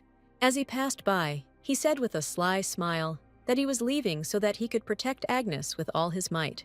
Otherwise, she could be kidnapped again, which he didn't like at all, giving the guy a threatening and gloomy look. Here Isaac left, closing the door and leaving them alone, in which they began to spend the silence. Agnes honestly plunged into her thoughts, trying to understand whether Isaac really knew about her power, even though he didn't mention anything specific, leaving behind a mystery. She mentally imagined that boy in her childhood, trying to compare. Only her verdict was that it was absolutely not him, because they did not look alike, and besides, she was confused by the Duke's answer. Looking in his direction, she mentally asked if he really knew something about this without saying anything. Without looking back at her, Gilbert asked her if she should stay here, since she could become Isaac's wife. Turning slightly, he asked if she didn't want to follow him. Agnes's eyes widened as she looked at the boy's face, as if she saw something bad, worried about him. Touching his cheek, she asked him in return why he looked so unhappy. Gently stroking him, The girl said that she was now engaged to Mr. Gilbert. Looking tenderly at him, Agnes added that she couldn't go anywhere, especially when he had that expression on his face. Only Gilbert gently turned away from her hand, clenching his fist in his own, which made her a little wary. He immediately asked why she tried to stop Isaac then, which surprised her a little. The guy continued, "Does she really not want to be with that guy?" While Agnes mentally understood that she could not ignore the information that Isaac had, and this needed to be talked about. Only she remained silent to Gilberto, lowering her head, which caused him to slightly misunderstand this gesture. Because of this, the Duke asked if there was anything she couldn't tell him, looking a little gloomy. Agnes immediately began to deny that this was not the case, mentally saddened that now was simply not the time to talk about it. Receiving silence again in response, Gilbert clenched his hands and said that he understood everything. Turning around to leave, he simultaneously apologized for such an interrogation, which was already making the girl worried. Opening the door, he would go out into the hallway, assuming that she was tired, allowing her to rest until dinner. A minute later, Agnes was already sitting alone with her thoughts, not knowing what to do or how to act. In the corridor, Klaus caught Gilbert, telling him that the guest had given him something when he left. The slightly surprised guy looked up, seeing an envelope with a seal on the tray. The girl held this same letter in her hands, reading that Duke Weston was throwing a ball. Carla beamed with joy, because this invitation was personally for her, not believing her happy eyes. Her father remarked that the whole family was invited, and that it would be a wonderful opportunity for her, as their meeting could be fateful. Reading Carl's invitation, she herself couldn't believe it, also saying that she couldn't wait for it to happen sooner. Looking at his daughter, Ubel was happy for his daughter, thinking about something of his own. Carla was incredibly happy that, thanks to Agnes, she did not have to die at the hands of the deadly Duke. Now she has a chance to meet a worthy man for herself, fantasizing about the ball. Gilbert thought the same about Agnes, wanting to know what she was hiding and thinking that it was connected with Isaac. Only then did he change his mind, realizing that he was actually hiding something from her. He, a little boy, ran then to the hot estate where Agnes lived as a little girl, looking doomed and not understanding how this could happen. He could not believe with horror how this could happen, considering it entirely his fault. Sitting in his office and thinking, Gilbert was afraid to imagine what her reaction would be if she knew that this tragedy had happened because of him. He darkened slightly as he remembered Agnes saying, stroking his cheek, that she was engaged to him, wondering if she would say that if she knew the truth. Even after classes, the girl continued to read books in the classroom. The maids soon noticed that the couple spent less time together. The Duke himself was constantly in his office, dealing with papers and documents. Klaus also noticed with some awkwardness how they began to spend less time alone together. All the maids immediately began to worry about this, discussing whether they could have quarreled, although they immediately changed their minds, because their classes were going on the same way as always. Malin saw this and knew, which is why she immediately reported to her friends that the problem was different. This was what alarmed everyone, because it was the couple's time spent together that was reduced, worrying that the spouses should spend more time together. Then the Duke's butler came to them, offering some clever idea to keep them together. Very soon, Agnes was in the guy's office, apologizing for disturbing him, but smiling brightly. Gilbert clearly did not expect to see her, asking what was wrong with her, not quite understanding the essence of the visit. Coming closer to the guy, she said that she had been told that he had called her, which had already outraged the Duke because he had not done so. Because of this, they looked at each other awkwardly, not understanding how this could have happened. The butler immediately entered the office, announcing that the carriage was ready for their departure. Rising from his chair, Gilbert asked what was going on, since he hadn't given any orders. Then Klaus reminded them that there was a ball at Duke Weston's tonight. They had received an invitation from Mr. Isaac. He also added that they had been informed that the couple would be present, so they wanted them to get ready sooner, rather than further anger the Duke with their independence. He shouted that this was going beyond all bounds, to which he heard from Klaus that there was nothing like that. He reminded that Duke Weston had been close to the Gilbert family for generations, and as the current Duke of Daedrix, he could not miss such an event without a good reason. He said awkwardly, but the guy wanted to think of something, because if they went, Isaac would definitely be there. He looked at the girl, slightly wondering whether it was worth going. To his sorrow, he knew that Agnes would want to meet that guy, and it would be a mistake to limit her circle of friends, especially based on his tastes. Already looking back at the butler, he also slyly added that it would be a valuable experience for the girl to attend the ball, which made it only a plus to go. Sighing, the guy admitted defeat and that he had no reason to refuse. Turning to Agnes, he already asked her if she wanted to go to the ball herself. Now the girl was thinking that it would be convenient if Isaac were at the ball. She wanted to know more about her power, especially what it consisted of. Of course, that boy also didn't give her peace of mind, denying that it could be Isaac. Having collected all her thoughts and ideas, she confidently answered that she would like to go. They quickly found themselves at an event where Agnes immediately noticed that the guy didn't like social events, but asked about it anyway, having confirmed her guess. A slightly drunk man immediately approached them, recognizing his friend Gilbert and rejoicing at their arrival. The guy immediately greeted Duke Weston, also conveying that he was glad to see him again. He immediately noticed his companion, surprised that he had brought a girl with him for the first time, wanting to get to know her. Bowing low to him, Agnes introduced herself to him, also saying that she was very glad to meet him. Here Duke Weston realized, asking if she was the bride of the deadly Duke. Raising his glass to her, the man told her to be careful, otherwise he might take over her soul. Smiling, she knew that this man knew that Gilbert was actually very kind, watching them. Despite the Duke's inactivity, they seemed to be good friends who were having a good time. She told him that it was really very dangerous to attract the attention of the guys to herself. So she added that it was Mr. Gilbert who was protecting her, slightly embarrassed and smiling broadly. He was even slightly embarrassed by such words, which Duke Weston noticed, smiling in response. After patting the guy, he wished him a pleasant evening together, causing him a little awkwardness as he said goodbye and went out into the hall. Agnes watched him go, noticing that he was a good man, which the boy confirmed, saying that he had good intentions. Here the girl's gaze was drawn to the guy's light hair, trying to see who it was. However, she quickly became upset, because it turned out to be not Isaac, but some other guest. Then Gilbert said that he wouldn't mind if she went looking for the guy, Hagen, asking if he would be wrong. The girl turned to him awkwardly, feeling slightly guilty about it, about to say something. The Duke immediately interrupted her, warning her that she was not worried about him. He was fine. Moreover, he added that she was his bride only in words, so she could do as she wished. He especially noticed that even if she left with him, it would simply mean that the deadly Duke had left another bride. Looking at her a little sadly, the guy told himself that she was not obliged to stay next to him.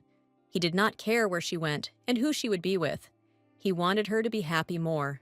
Only her voice asking why he was saying that brought Gilbert back from his thoughts.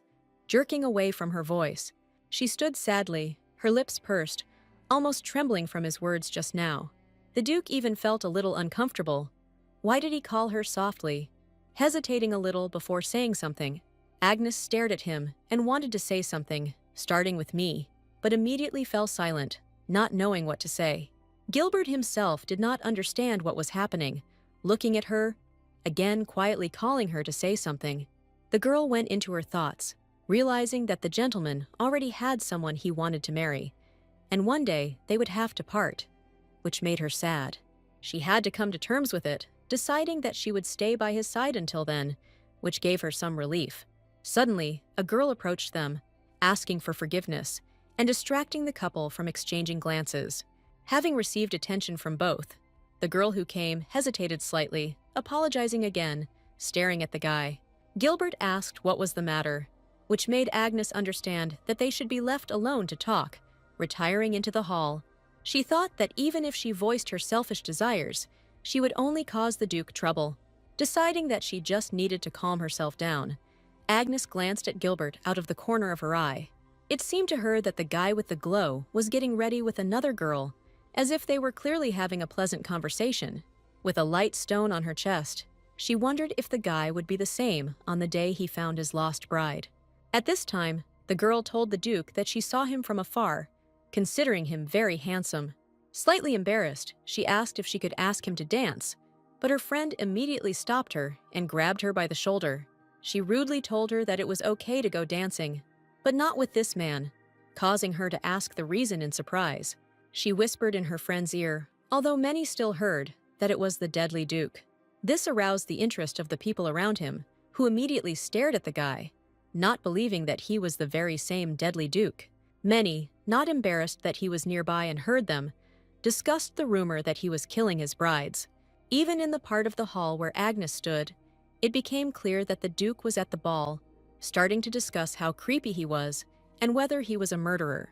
She turned around sharply, wanting to tell the people everything, because she knew that Gilbert was not the kind of person they called him.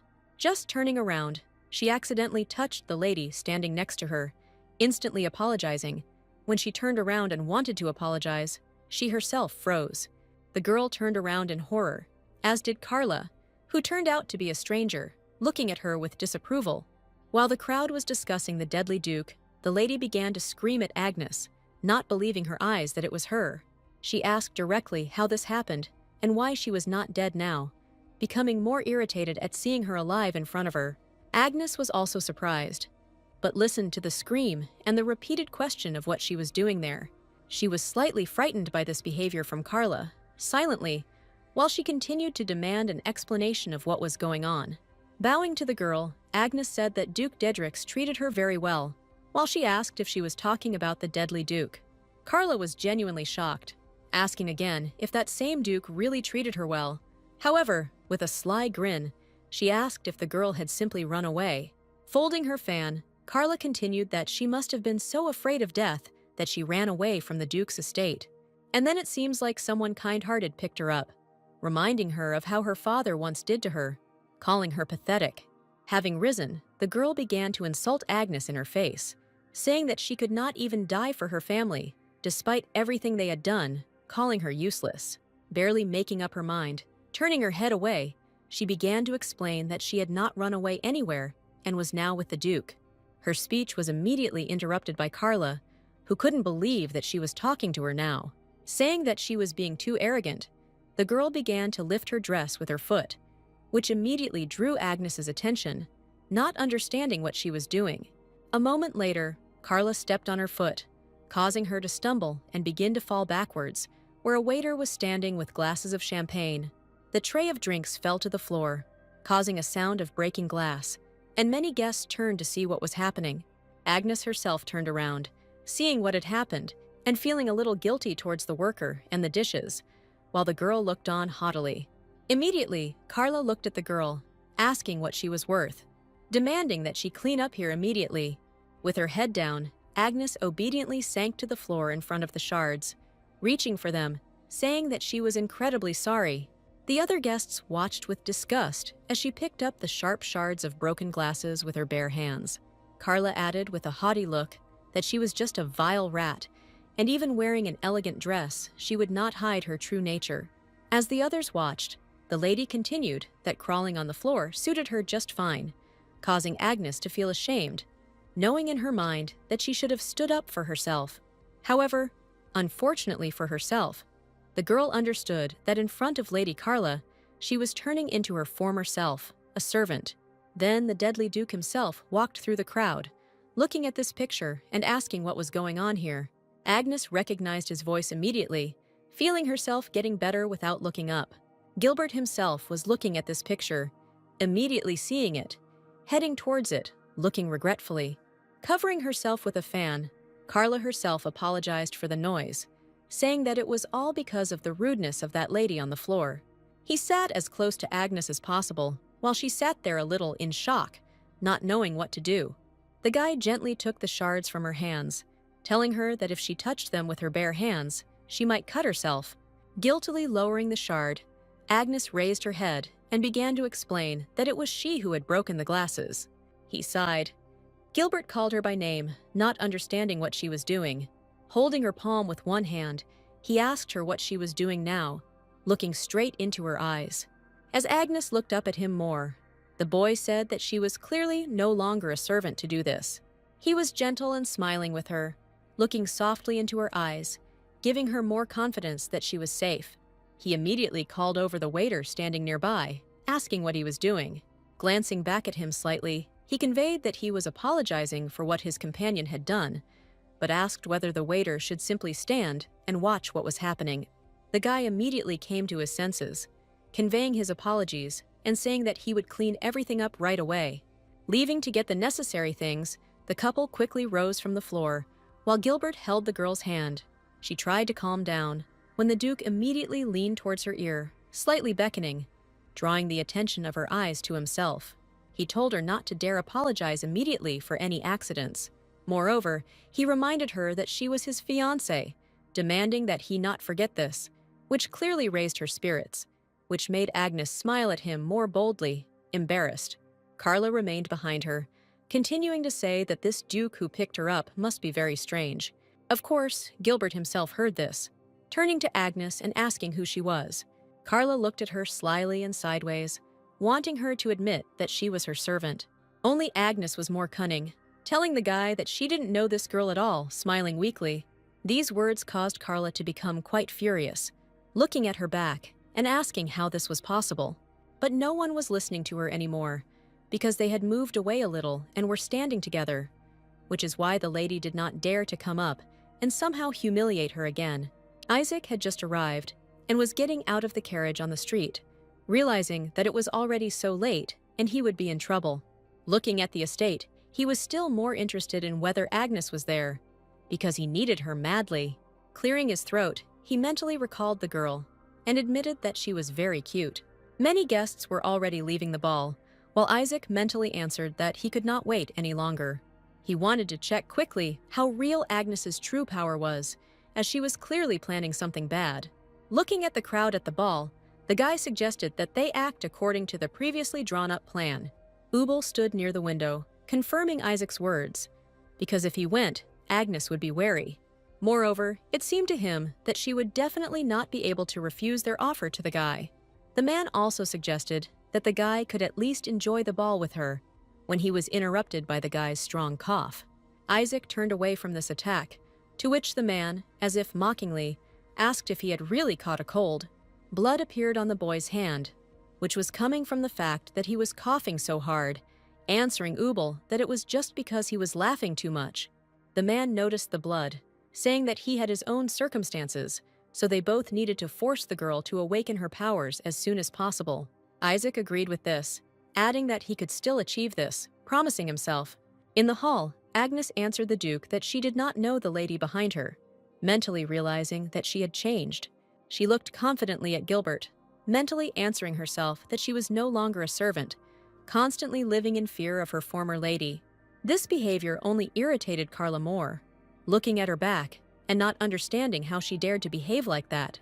Unable to contain herself, she asked how she dared to say such a thing, since she had served her in her own house, and now she was speaking like that. The girl turned around at this cry, saying that now Agnes Wilfred was dead, clearly delighting the Duke. Smiling, she added to the lady that her faithful puppet was no longer here. Biting her lip in anger, Carla couldn't believe why the girl had become so bold and how she allowed herself to behave so rudely. Then she bowed, conveying that she was very sorry, asking for forgiveness for this. However, nothing else happened, and turning away, he and the Duke walked away into the crowd. Carla continued to stand and look at them for a while, in shock and horror at what had just happened. She still hadn't let go of her anger, so much so that even during the music, fanning herself, she looked angrily at Agnes. She was always next to the guy, having a good time, and he even smiled at her presence. Carla's mind darkened, thinking that the girl was smiling as if she was trying to humiliate her. She could not believe with fury that he had trained the girl so well that she had forgotten whom she served, promising not to forgive her for such behavior. Looking at Agnes, she couldn't believe that she was so happy, wanting to destroy this happiness. The lady's gaze was of course noticeable to her, and she mentally asked herself not to pay attention to her. She lowered her head and admitted that she did not want to see her again at all, when Gilbert immediately called her. He asked Agnes if she wanted to go home, as she looked tired enough to continue the ball. She responded with joy, wanting to return, mentally understanding that she wanted to ask Isaac about what he knew at the ball. Before he could even remember, the guy called the girl and immediately appeared, waving his hand and smiling broadly, wanting to fly to her, conveying that he was very glad to see her, apologizing for being so late. The Duke stood in front of him, greeting her first. He slightly angrily wished that Isaac would keep his distance from his bride, which clearly angered the guy. But he remained silent. Standing, he irritably reminded her that she was the Duke's temporary bride, and that right now he was simply diligently fulfilling the role of the girl's bodyguard. Carla also watched from the side, not understanding what was happening there now. She especially couldn't believe that the dirty rat Agnes had managed to get the attention of two men at once, which is what she had witnessed. Slightly embarrassed, she admitted that both boys were so handsome. Looking at their faces, she stood there, clenching her fists in her hands, denying it all, thinking that there must be some kind of mistake, because she shouldn't lose to this upstart. Gilbert thanked the guy for the invitation, because they had a good evening and were already getting ready to go home. Then Isaac leaned towards her, saying that she did not have to leave with the Duke, to which he dryly replied that she would go with him. Why? Leaning closer to her ear, he reminded her that he had said that he knew about her power, offering to talk about it in private. Agnes mentally answered herself that this was the only reason she came here, of course agreeing.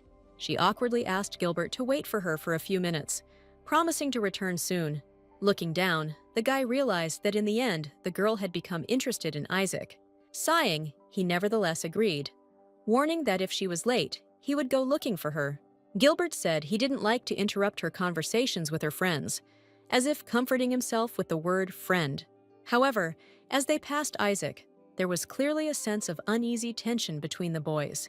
Agnes saw this too, feeling a little awkward about it as she looked at them. Then the boy asked if the Duke really didn't have his own worries now, which he didn't quite understand, asking what he meant. Stepping slightly to the side, the guy pointed to the lady behind him, conveying that she had been looking at him with such passion in her eyes all this time. Carla suddenly realized that they were talking about her, and slightly embarrassed, she asked again what it was about. Agnes also looked at the girl, feeling slightly uncomfortable if Gilbert started talking to her. However, pushing her aside, Isaac said that they should give other girls a chance at love, suggesting that they leave.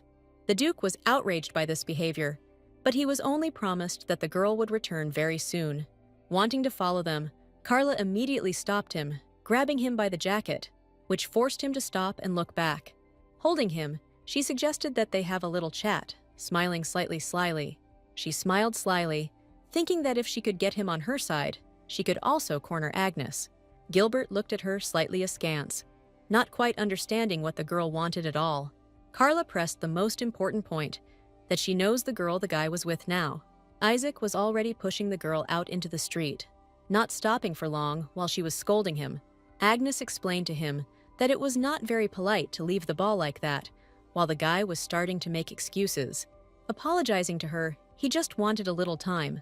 But the Duke was too persistent, which made it difficult for the guy to carry on a conversation in his presence. Only Agnes justified and reassured him. Looking at Isaac slightly reproachfully, the guy happily noticed that they were finally alone with her, moving closer to her. Only she didn't let him get too close, pushing him away, which slightly surprised the guy. A little cringing at being so rude, Isaac asked her why she was avoiding him in the first place. Agnes explained that she had been thinking about something all this time, wanting to know how the guy knew about her memory loss. After thinking for a moment, Isaac said that it seemed to him, but the girl herself told him about it. Agnes shook her head without listening to the end, answering that this was not so. Continuing to smile, the guy felt a little tension from this question. The girl also looked at him and reminded him that no one knew about her power, remembering that her mother had told her to keep it a secret. Asking again how he knew about this, Isaac slightly ambiguously noted that she had already remembered. Then the girl asked him what he was doing then, looking a little menacingly and angrily, wanting to know the truth. Isaac began to diffuse the situation, asking her not to make such a menacing face, because she really did tell him about her strength when they were little. Agnes then realized that the boy was not the same boy from the past, demanding that he stop lying to her. Without having time to ask anything else, the guy suddenly began to cough and fall to the ground, surprising her. Shouting that he would call for help and running into the hall, he abruptly stopped her, asking her to wait and not to know anyone, wiping the blood from his lips. Agnes stopped and looked at him, slightly worried and alarmed. Getting up from the floor and walking towards the railing, Isaac explained that he often had such attacks, saying that everything would soon pass. Leaning against the railing, he took a deep breath and sat down on one knee, while the girl began to examine his condition. The guy turned noticeably pale, looking at her slightly red as his breathing began to improve. Agnes approached him with concern and asked if this really happened that often, settling down next to him.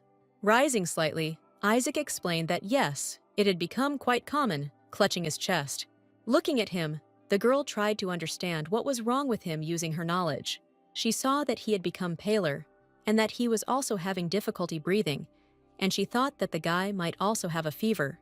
Sitting down normally, he asked why she was now coming so close to him if she had recently kept away. Touching his shoulder, she explained that she could not turn away from a suffering person, to which the guy suggested continuing the conversation. Stroking his back, Agnes refused, asking him not to say anything because she didn't want him to feel worse about it. In the hall, Gilbert had to be in the company of a girl who did not inspire much confidence. Carla awkwardly remarked that she was very sorry that he had to choose someone like Agnes, not imagining how it had happened, and very sympathetic. The Duke clearly did not enjoy her company very much, looking askance and thinking a little about his own. Carla continued that if he had a hard time handling her, then perhaps it would be better to use her as a servant. Biting his own lip, the guy was irritated by such words, realizing that most likely the girl must have been her owner. Gilbert, however, noticed that she seemed to know Agnes well, while Carla only continued that this was so, and that she was an extremely unpleasant person. Lady Carla was in sheer shock as she listened to the words of the murderous Duke, who had the impression that his fiancée Agnes had been treated extremely cruelly up until today. Gilbert leaned slightly over the girl and asked her, adding to his thoughts that she must know how she lived before, right? Agnes listened to Isaac say that he was already feeling much better, and thanked him for that. Extending her hand towards him, she invited him to come into the warmth and get something to drink, looking worried. The slightly embarrassed guy refused, repeating again that he was fine and asking to leave him, especially since she should return to the Duke. Here Agnes's gaze became firmer, removing her hand, but insisting that she could not leave him while he was unwell. Adding that she couldn't leave him alone, the guy was only more confused, slightly surprised. Smiling at her, Isaac noticed that she was very kind, smiling wider and beaming awkwardly with a pleasant feeling. Agnes noticed this too, looking at him with slight surprise, seeing such an emotion in him for the first time. They stood opposite each other, and she felt as if she was speaking to a guy sincerely for the first time. Isaac was slightly surprised, especially looking into the girl's eyes, which made him slightly embarrassed. Agnes looked at him tenderly and sincerely, smiling and slightly glowing with joy along with him. She also added that the guy should take better care of himself, which puzzled him a little.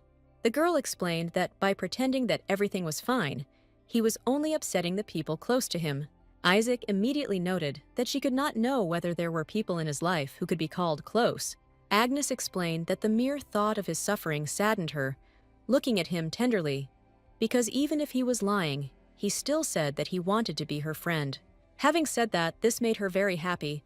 The guy looked at her in embarrassment, not knowing what to answer to such words. Only when he looked away, out of the corner of his eye, he noticed a crowd near the window in the hall, thinking slightly about his own, silently. Agnes herself looked away, saying that Mr. Gilbert had said something similar to her, awkwardly adjusting his hair. She remembered that, thanks to the Duke, she had improved and begun to take care of herself. She added tenderly that she was different now and lived more joyfully than ever. Suddenly, Isaac noticed that she was no longer a puppet, which the girl did not immediately hear. Looking at him and asking him again what he said, the guy changed the subject and said that he would now tell about himself. Then her gaze softened, listening attentively and looking at Isaac, madly interested. Putting his hand to his chest, he explained that he was born with a chronic illness and did not have long to live, of course not wishing such a fate for himself. Little by little, someone began to creep up on them, while Agnes stood with her back turned, and the guy continued so as not to lose her attention. Isaac said that thanks to the girl's magic, she herself can change people's lives, but because of this same magic, she lost a lot, which bothered her. Looking slightly sullen, he listed that because of magic, she lost her parents, friends, memories, and her own power. Agnes's attention was completely on the guy, causing the stalker to pounce on her from behind with a knife, hovering over her while she was oblivious. Before the stranger could stab the girl, Isaac immediately fell under him, putting his back out to protect her. The attacking guy was taken aback by this turn of events, putting away the knife and only having time to ask, "What the hell?" He looked at the wound. The man immediately tried to hide, while Agnes held Isaac worriedly, seeing how blood began to flow from his wound. She was overcome with horror as she watched the boy's clothes get dirtier in the bed, instantly putting her hand to stop the bleeding a little. She started screaming while holding him in her arms for someone to come to their aid, but the windows were closed and loud music was playing inside. The girl realized with horror that if she simply called, no one would hear her, thinking to go for help.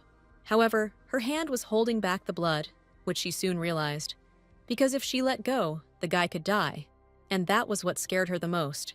Suddenly, Agnes had a memory of when she promised the boy that she would save him, no matter what.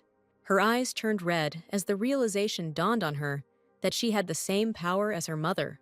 As a child, she promised that she would no longer make new acquaintances until she took control of her power. Her mother also wanted to teach her this, which is why Agnes had a memory of how she told her when she was little to do as she told her. There was a small butterfly lying on the table in front of her, while her mother whispered in her ear to feel the warm energy inside her. The girl told little Agnes to gently touch her with her power, which she did, concentrating. As she removed her hands, a butterfly, which had recently been lying dead on the table in front of her, suddenly began to fly in front of her face. Hugging the girl, her mother also noticed with a smile that she had healed the insect, feeling proud. The girl explained that this was where their combined strength lay. Looking tenderly at the girl, Agnes instantly realized that these were her memories, trying to pull herself together and repeat the lesson. Placing her hand on Isaac's wound, she tried to focus her warm energy inside herself on that wound. The light around her smoothly changed the color of her hair, while the girl concentratedly held her hand on the wound, thinking about her strength. In the hall, Gilbert asked the lady if she was really from the Wilfred family, demanding to know how she dared to mock Agnes. Carla was indignant at this question, waving her fan in front of his face, asking what he was talking about. Collecting her thoughts, she said that she was the eldest daughter in the Wilfred family, turning her head away from the Duke's dark gaze. She noticed that the guy believed Agnes, voicing it with a reproach, while he only grew more gloomy from her words. Carla, irritated, shouted that she was the one who suffered the most from the appearance of the girl in her family. She considered this to be the pure truth, because before her family paid attention only to her. However, as soon as Agnes arrived at their estate, Carla noticed how her father had changed. She remembered with hatred that he had taken the girl in, although she had always had such an ungrateful expression on her face, all the while angrily insulting her as a useless, dirty rat. Carla also keenly noted that they did not abuse her, only punishing her when necessary. The lady mockingly remarked that it did not seem as if Agnes felt anything, for she neither laughed nor cried, feeling nothing and behaving like a doll. Gilbert had already reacted sharply and said, looking sullenly, that it was because of her that the girl became like this, making Carla surprised. Poking her fan at him, the lady demanded that this performance be stopped, asking whether he, a powerless aristocrat from the backwoods, really wanted to start a quarrel with the daughter of the famous Wilfred family. However, the Duke only sighed at this, turning his head away from the girl, slightly irritated. For some reason, Carla considered this a small victory, hoping that he understood everything correctly, and retreated in the quarrel, smiling slyly. Gilbert pushed her fan away with his hand, saying that if she had come to him as a bride, he might have behaved exactly as the rumors said. Slightly surprised and blushing, Carla awkwardly asked why she had to come to him as a bride, looking at his frightening gaze. Suddenly, she was overcome with horror, realizing that this man had not only picked up Agnes, but they had sent the girl to him. The guy then added that he didn't like the nickname, that he was a deadly duke, but sometimes he really wanted to get rid of people like the lady in front of him. Walking back, slightly colliding with other guests at the ball, Carla realized with fright that in front of her was that very Duke Dedrix. Her heel immediately let her down, causing many guests to look back at the noise of the fallen lady, asking what happened. They stared at her, asking each other if she was drunk, saying how inappropriate this behavior was. Carla was frightened by such interest in herself and the noise, which was what other people were saying, looking at her, slightly pursing their lips. Gilbert continued to stand over her, saying that it would not be difficult for him to teach the lady a lesson so that she would never appear before Agnes again, to make her tense up. Rising quickly, trying to find her fan, the girl began to cover up that her father was closer to high-status aristocrats than the Duke. Therefore, if he does something, the Duke suddenly interrupted Carl and calmly noted that he was not going to do something with the lady. Suddenly, she froze, sitting on the floor and not understanding what and how Gilbert had come up with. The guy noticed that Agnes had already crossed her out of her life, which was already a good blow to the lady's reputation. Turning around, he added that he would only harm the girl if he raised this issue with her, Carla, again. As he left, the Duke only finished by saying that he had nothing more to talk about with her, asking her to forgive him. While everyone was watching the guy, whispering something, Carla lowered her head and looked at the floor, feeling humiliated. Clenching her fists and biting her lip, she told herself that she would never forgive him for how he made her look like a complete fool in front of everyone, promising to make him regret it. Gilbert had already gone outside, starting to look around and call Agnes so that he could finally return to their estate. Noticing that the girl was nowhere to be found, no matter how he passed by, he mentally worried about what she could have done. His mind pictured her leaving with Isaac, enjoying their evening together. However, shaking his head, the Duke admitted to himself that Agnes was too kind to leave without telling him anything. Thinking that she might have returned to the hall while he was not looking, he looked back and saw something else that caught his attention and surprised him. At the entrance, opposite the windows, a familiar light was burning. Realizing that this was exactly the same light that Agnes had once radiated, staring at the time, he mentally could not believe that this was so, coming to his senses and already running to the source. Having quickly gotten up, he stood in surprise opposite the girl and Isaac, looking at her. Agnes was focused on the boy's wound, pursing her lip, not understanding what to do while her hair turned completely white, but the wound only bled more.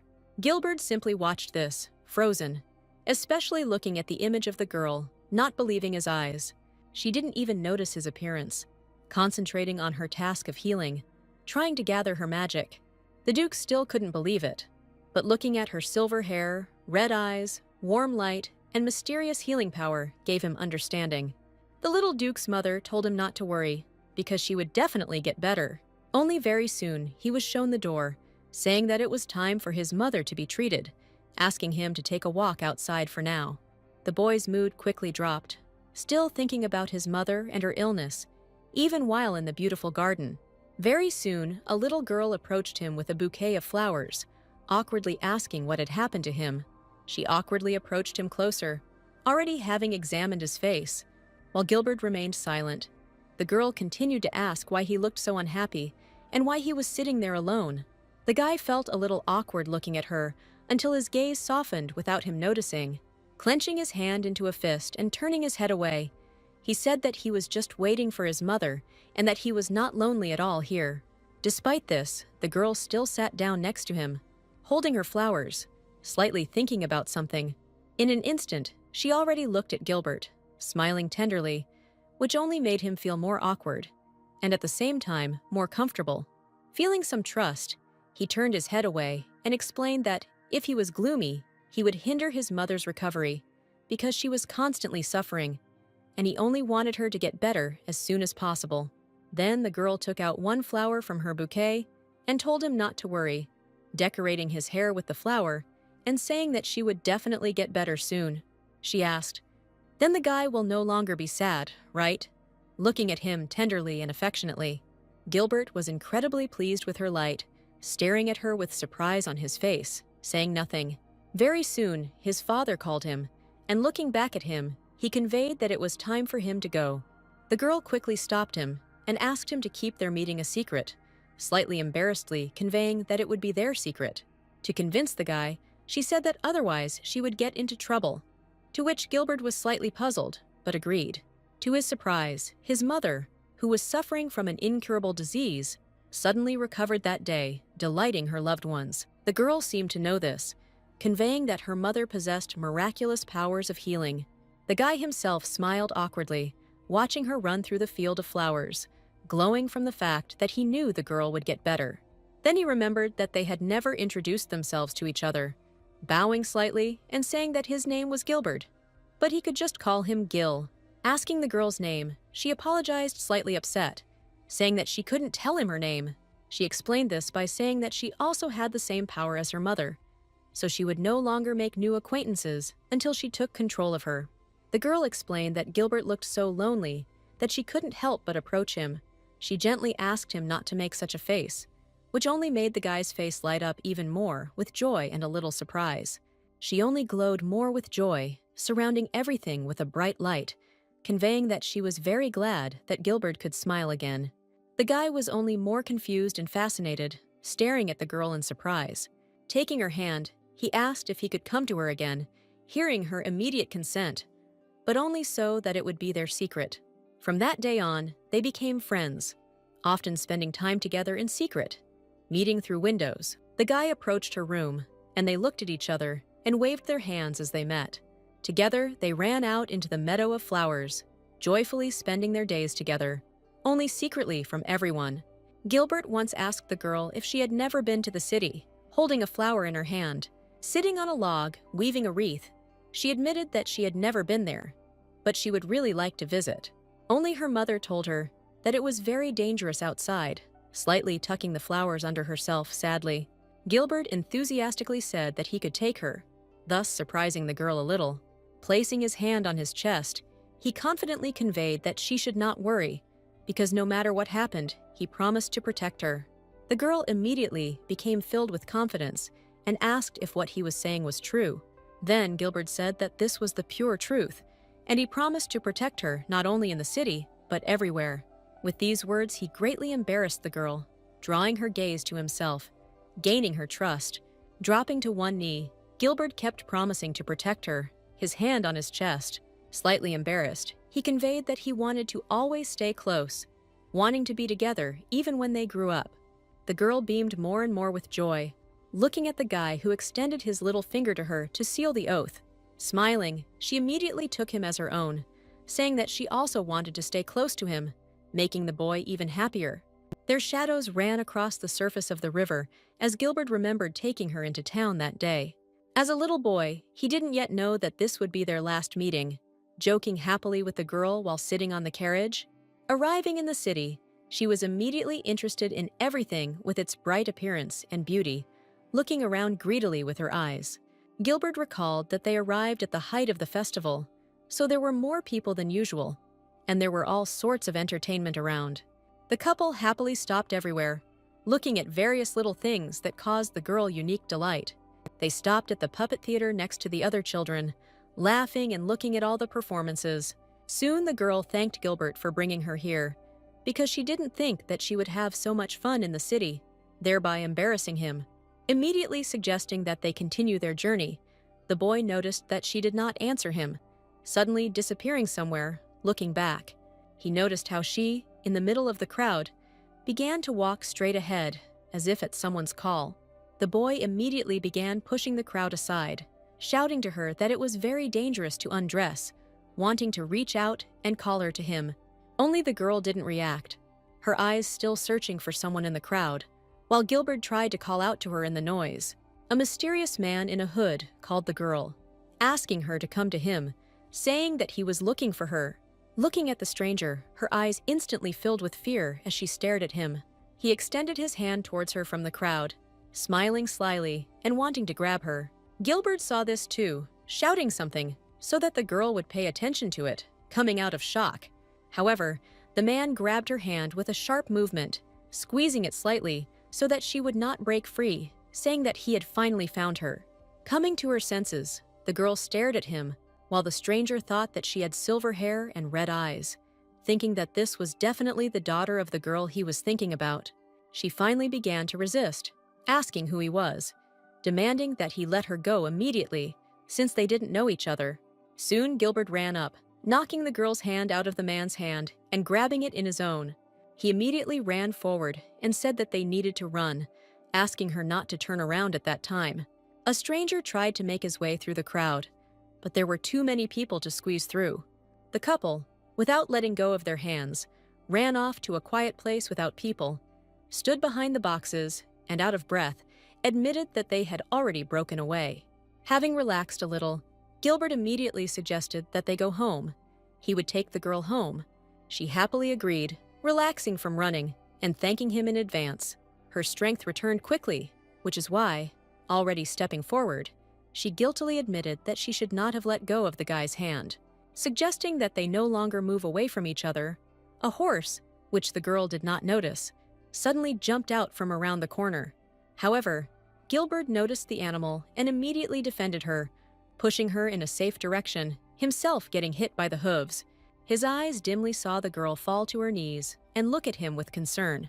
A man on a horse shouted after them, insulting them to watch where they were going. Lying on the asphalt with wounds, Gilbert mentally understood that he couldn't move, trying to remember what happened, wondering if the girl was okay. She, crying, bent down in front of him, shouting apologies that she was very sorry about what happened, blaming herself. Only Gilbert disagreed, saying that it was he who led her out of the house because he wanted to see her smile, while he mentally asked himself if he was really going to die like this. The girl grabbed his hand and said that she would not let him die, because she had the same power as her mother. She told him that she would save him no matter what, which made Gilbert feel warm all over his body as he looked at her.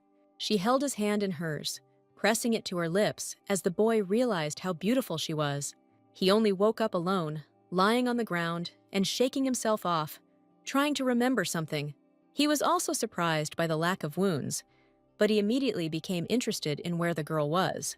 Bad memories with a stranger immediately came to mind, hoping that this did not happen. He couldn't remain idle, so he rushed around the city in search of the girl, running around every corner and examining every crowd of people. Later in the evening, making a stop and realizing that she was nowhere to be found, he thought that she must have simply gone home first. Just when Gilbert came to make sure the girl was okay, her house was engulfed in flames. He stood in front of him, staring and frightened, not imagining what could have happened at that moment.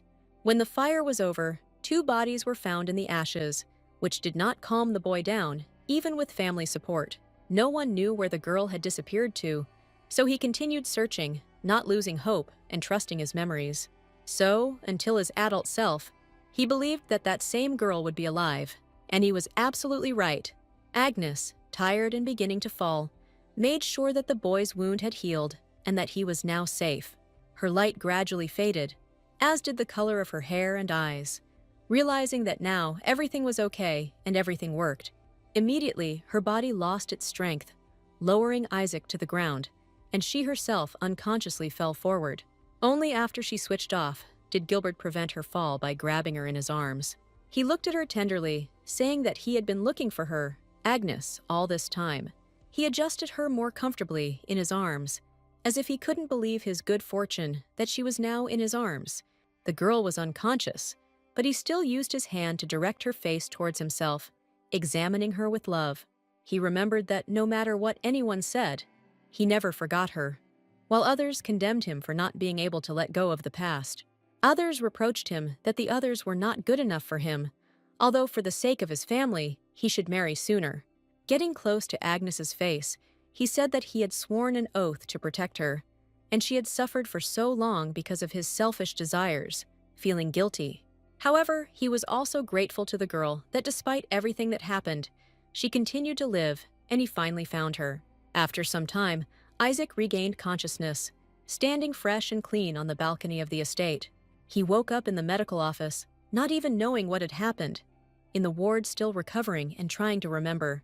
Feeling his back at the site of the wound, the boy admitted with surprise that somehow his wounds had healed. He awkwardly said to Agnes that her power was real, and his body was living proof of it, smiling awkwardly. Only the plan was to injure the girl herself in order to test her healing magic.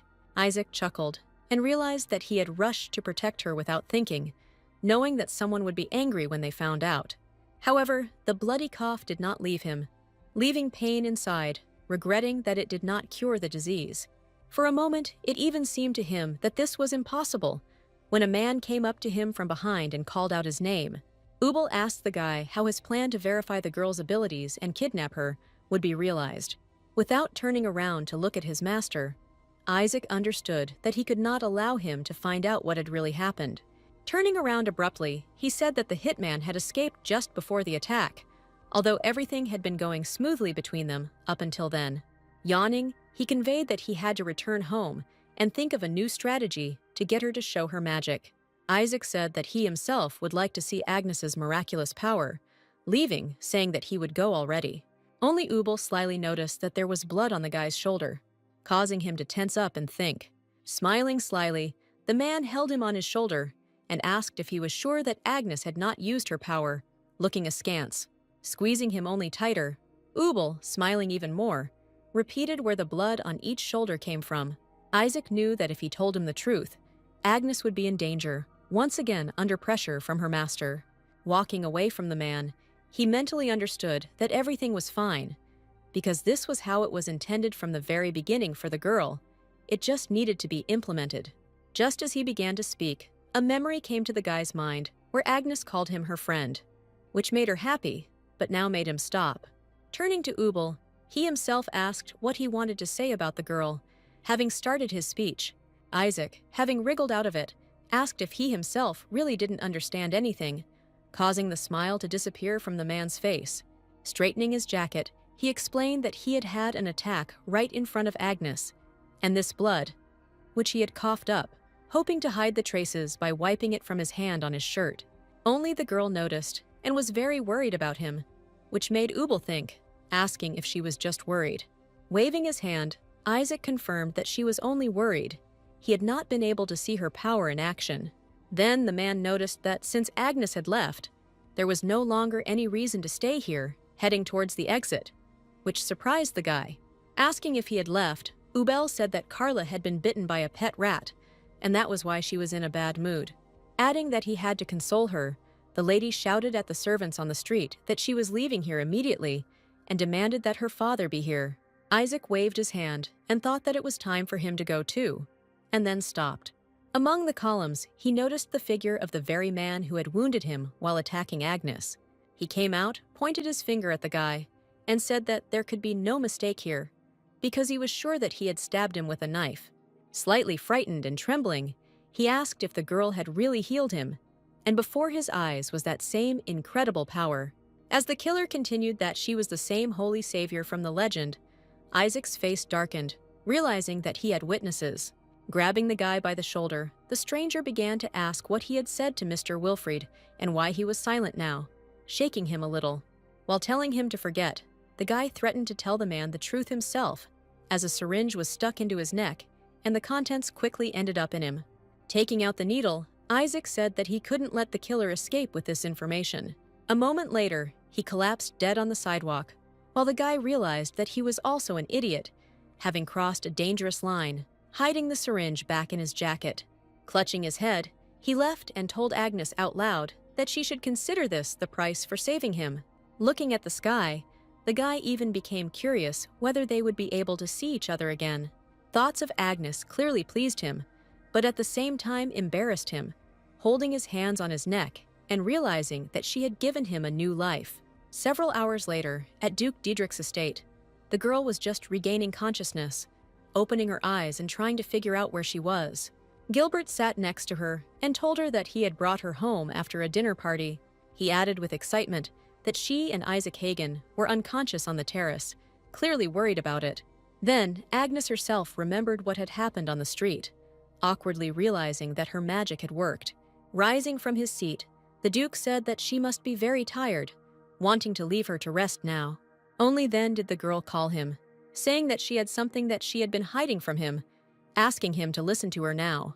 She confessed that someone had attacked her and Isaac, awkwardly wringing her hands, squeezing the hem of her clothes down. Gilbert listened a little tensely as she added that the boy had been injured while protecting her. Slowly lowering her head, Agnes added that, unfortunately, the attacker had managed to escape. With anger towards himself, clenching his fists, the guy said that he shouldn't have agreed. He should have stayed next to the girl. Only she immediately stood up and claimed that it was not his fault, because she had told the Duke not to go with her. Turning towards the window, Agnes, with her head down, said that she would tell him something now, and it would certainly make him think that she had made up some strange story. But Gilbert was all attention. The girl walked over to the window, opening it to let the moonlight into the room, turning to the guy and saying that she had mysterious healing powers. The guy listened to her attentively, staring without any particular emotion. Agnes continued that she wanted to talk to Isaac because he said that he had information about this, looking at his hands. Closing her eyes, she still managed to utter an apology for not telling the Duke about this earlier, since she had promised her mother to keep it a secret. Moreover, she herself did not understand and did not know about her strength, to which Gilbert rose from his seat, calmly understanding why she was silent. Agnes added, slightly hesitantly, that she was still afraid to say anything about it, because she thought the guy would find her creepy. Clenching her hands and hanging her head, she admitted that she had ultimately simply rushed towards danger. Tears appeared in her eyes as she said that she was very sorry for causing him so much trouble. Gilbert was immediately next to her, gently touching her shoulder, distracting her from bad thoughts. He asked directly why he should think she was creepy, looking soft and gentle. Agnes gently took his hand from his shoulder, pressing it to her cheek, feeling the pleasant warmth from the guy's presence nearby. Slightly embarrassed by this, Gilbert immediately hugged the girl, pressing her to himself, which surprised her, making her blush. Closing his eyes, the red-faced boy admitted that he envied Hagen because he didn't want to see how they were getting closer. That was why he tried to push Agnes away from him while she listened to him attentively. Gilbert hugged her tighter, saying that he promised to protect her with all his might, to which she herself hugged the guy, clinging to him. She called out to him shyly, leaning comfortably into his shoulder, feeling great, if a little embarrassed. After hugging each other for a while, the guy finally decided to ask why the girl was so angry with him at the ball. Awkwardly recalling that moment, Agnes said that the Duke had then told her something that had upset her greatly. Gilbert was struck by the word that he had said something that had upset her, as if asking again how that was possible. She hung her head, knowing that at some point they would have to say goodbye, realizing it with sadness. However, Agnes immediately added that she wanted to stay close to him until then, and this was her desire. Gently holding the guy in her arms, he also stared at her, slightly embarrassed, but happy, not hiding his smile. The girl only added that she was glad to see his smile, until he remembered that he had already heard these words from little Agnes. With a bigger smile, he realized that it was she, remembering that he had promised to protect her, no matter what, and to stay close. Holding her hand tenderly, Gilbert also admitted that he also had something to tell her, since she had lost her parents and memories after going through so much hardship. Darkened by his thoughts, he awkwardly said that it all happened because of him in childhood. Agnes looked at him, slightly frightened, as he began to list what had happened to her. She was especially frightened by the dark look from the Duke when he admitted that all this happened because of him. She instantly removed her hands from his palm, causing Gilbert to tense up, but he understood that such a reaction was possible, which is why he only sighed. Only to his surprise, Agnes grabbed his hand with both hands, looking straight into his eyes, asking him not to hide anything from her. She promised to accept everything he said, looking at him tenderly and affectionately, asking him to tell her.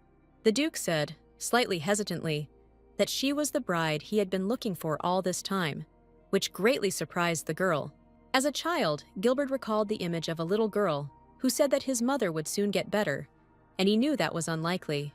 While petting his friend's horse, he recalled that all the doctors said that his mother's illness was incurable. Suddenly, a familiar and gentle voice called his name, causing his eyes to immediately fill with happiness as he looked in the direction of the voice. He couldn't believe his ears and eyes that his mother was in the garden in a stroller with his father, and she was calling him. Worried, Gilbert asked if she didn't need to rest, immediately stopping her from going any further. Luckily for him, his mother replied that nothing hurt today, so they went outside. The boy's father also noted that this amazing power really does exist, and he is very glad that they turned to it. Gilbert himself was pleased with their smiles and joy, staring at his parents and smiling broadly. Very soon they all went out into the city together, joyfully greeting everyone who came. The boy himself was happy, mentally not believing that his mother could go to the city again. Here the father distracted Gilbert, said that the adults had something to talk about, asking him to take a short walk somewhere and wait for them. He kissed his mother and told her that he would be in the square, receiving her smile and warning. Coming out to the square, he noticed how many people had gathered at the church, thinking that it was time for the service. As Gilbert walked through the crowd, he himself thought that he could pray for his mother's health. Slightly awkwardly, he collided with a hooded man who was holding a painting in his hand, while the guy quickly apologized. The man immediately began to reassure her that it was his fault, while the fabric from the painting smoothly fell, revealing a portrait of a girl with white hair and red eyes. She caught Gilbert's attention, thinking that she was familiar to her, and he was not mistaken. The man himself saw that the guy knew her, grabbing her by the shoulder and starting to shout, asking if he really knew who she was. He hesitated, remembering the words of his new acquaintance, and replied that he did not know, as the stranger immediately fell to his knees, asking her to tell him. The man explained that his daughter had an incurable disease and did not have long to live, so all he could do was hope for a miracle. Gilbert was already embarrassed to lie, because the stranger had a person close to him who was also sick, just like him. Standing awkwardly in front of the man, the boy said that in the forest outside the city there was a doctor's estate. His mother was told that she was incurable, but now she was healthy. Without looking at the man, he told him to go there and passed by on his way to church. The stranger greedily thanked him, looking askance and angrily in his direction. That day, the fire happened, when everyone was already standing on the ruins of the house and discussing who could have done it. His father spoke to the butler that the family must have been attacked by someone who wanted to gain their power, but their presence here was a secret. Crying, Gilbert heard them realize that someone had told the ill-wishers about this place, realizing that it was him. While telling this, blaming himself again, the guy shed tears, feeling very guilty before the girl. Agnes looked at him slightly surprised, but with interest, because it was very important for her to learn about her past. Any past. Gilbert, guiltily lowering his head, apologized that her parents were gone because of him, tenderly holding her hands. Unexpectedly for him, the girl said that she would not forgive him for this, which is why, slightly tensing up, he gathered his strength, trying not to cry. Agnes lowered her head and asked if she should really react like this. Should she really blame him? That it was all his fault. She immediately looked up at him, reassuring him that he had been going through this alone for so long. Understanding that she had suffered a lot, she did not deny it, but she also noticed that after meeting him, her life finally became filled with color. Gilbert felt a little awkward about her kindness, wanting to say something but not yet getting around to it. Agnes continued that she remembered a boy who often played with her, and they promised to stay together forever. The guy knew what was being discussed, slightly embarrassed to hear about it, realizing that he was right. The girl herself, reaching her hands to the Duke's face, admitted that she did not remember the face of that boy, but finally saw the face of the past in his, believing that all this time it was them. Gilbert himself admitted that he had been looking for her for so long, hoping that she had survived, and he never stopped believing that she was alive to this day. He never forgot for a moment about the girl, who turned out to be Agnes, because he wanted to meet her and apologize to her. Shaking her head, the girl immediately said that the one who took advantage of the little Duke's kindness was to blame. He called out to her more relaxedly, gathering his thoughts slightly as he stared at her. Gilbert asked her if he could forgive her. Would she stay by his side forever? Agnes was only happier with the proposal, saying that she wanted to be happy with the Duke, holding out her little finger. He smiled slightly embarrassedly and said that he was very happy, taking her little finger with his. Slowly releasing his finger, Gilbert looked at her happily, beckoning her to look at him. Staring at him, the guy suddenly pulled her towards him, which surprised the girl greatly. He pressed her hand with his own, bringing it closer to his chest, while he himself leaned low towards her, which only embarrassed her more. He immediately came to his senses, froze, feeling a slight awkwardness as he looked at the embarrassed girl. Agnes, however, did not understand at all what was happening, looking back at the Duke, still calling him Mr. Gilbert. Letting go of her hand, turning away, the guy apologized and asked her to forget what had just happened. He turned to leave, saying that he was glad to talk to her today, leaving only bewilderment at his behavior. Wishing her a good rest and good night, he immediately left the room, closing the door behind him. Agnes stared at the door in surprise, awkwardly wishing him good night in response, slightly surprised.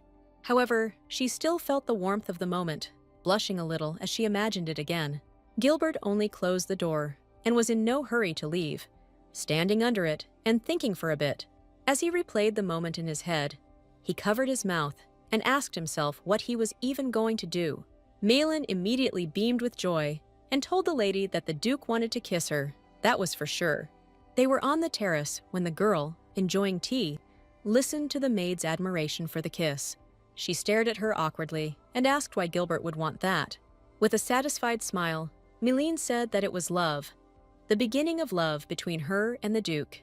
Agnes stared at her thoughtfully, trying to comprehend the words about love, as if not believing them, blushing slightly. Then a guy came to her and asked if she wanted to go for a walk with him. She realized with a slight excitement that Gilbert was there, to which he asked if she had really been scared. Hearing that Agnes would immediately go get ready, he smiled and told her that he would wait for her with Zig. Looking tenderly at the guy, she awkwardly said, "Okay," as if staring at him lovingly. The Duke himself noticed this look, blushed slightly, but looked at her in response, soon leaving to wait for her. Agnes looked down at her mug and awkwardly tried to understand what was wrong with her and where this awkwardness came from. Meline stood nearby and was pleased. Why did she think that it was all because of her words? Because now she can't even look the guy in the face normally. Rising from her seat, she thanked the maid for the food when she wished her a pleasant walk. Smiling tenderly at her, Agnes thanked her again, telling her that they would see each other later. Very soon she went to Gilbert, who was waiting for her with his friend Zig, tenderly holding her hand. Meline watched this from the window as other maids approached her from behind, asking if the two had left together, using the fact that they had been getting along so well lately. Another girl noticed that they began to talk to each other more often before going to bed. The second remembered that the Duke's gaze on Lady Agnes became so soft and gentle, remembering that she had recently seen them in front of her. The first one honestly admitted that she was very worried and anxious when they did not communicate with each other for some time. Malin herself agreed, smiling, that she was very glad that the couple had made peace and were now getting along so well. The butler also interrupted the maids' conversation, telling them without warning or greeting that the one had been found. Only the girls immediately tensed up, explaining to Klaus that they were not idle, tensed up. The man then announced to them that Lady Agnes was the girl that young Master Gilbert had been looking for all this time. Here the maids stared at him, slightly surprised, realizing his words and becoming delighted. The butler explained that there had been times when he had very strongly recommended that the Duke settle down, when countless brides had come to the estate, but none of them were needed by the Lord, which is why everyone feared him as a deadly Duke. Klaus lowered his head and came to the conclusion that all this time the guy had been waiting only for Lady Agnes. This explained their relationship more, presenting them in the role of the future Duchess. The slightly embarrassed maids could not believe, embarrassed and joyful, that Lady Agnes was the one. Malin continued for them, noticing that the same bride was beaming with joy, and also delighted with this information. Gilbert, being with the girl in the flower meadow, immediately apologized for having so suddenly pulled her out for a walk. He awkwardly admitted that the servant's stares had been too stressful for him, breathing a sigh of relief now. The girl herself knew about this, smiling, and awkwardly agreed that this was true, and that it seemed that way to her too. She looked at him and admitted that she was happy to spend time with the Duke, smiling. Gilbert himself said that he was very glad about this, awkwardly reaching out his hand towards her, only to stop immediately. Turning away, he mentally admitted to himself that lately he had been subconsciously tempted to touch Agnes, but she still had not fully recovered her memories. His thoughts were then awkwardly interrupted by a girl asking if she could ask him for a favor, to which he immediately agreed.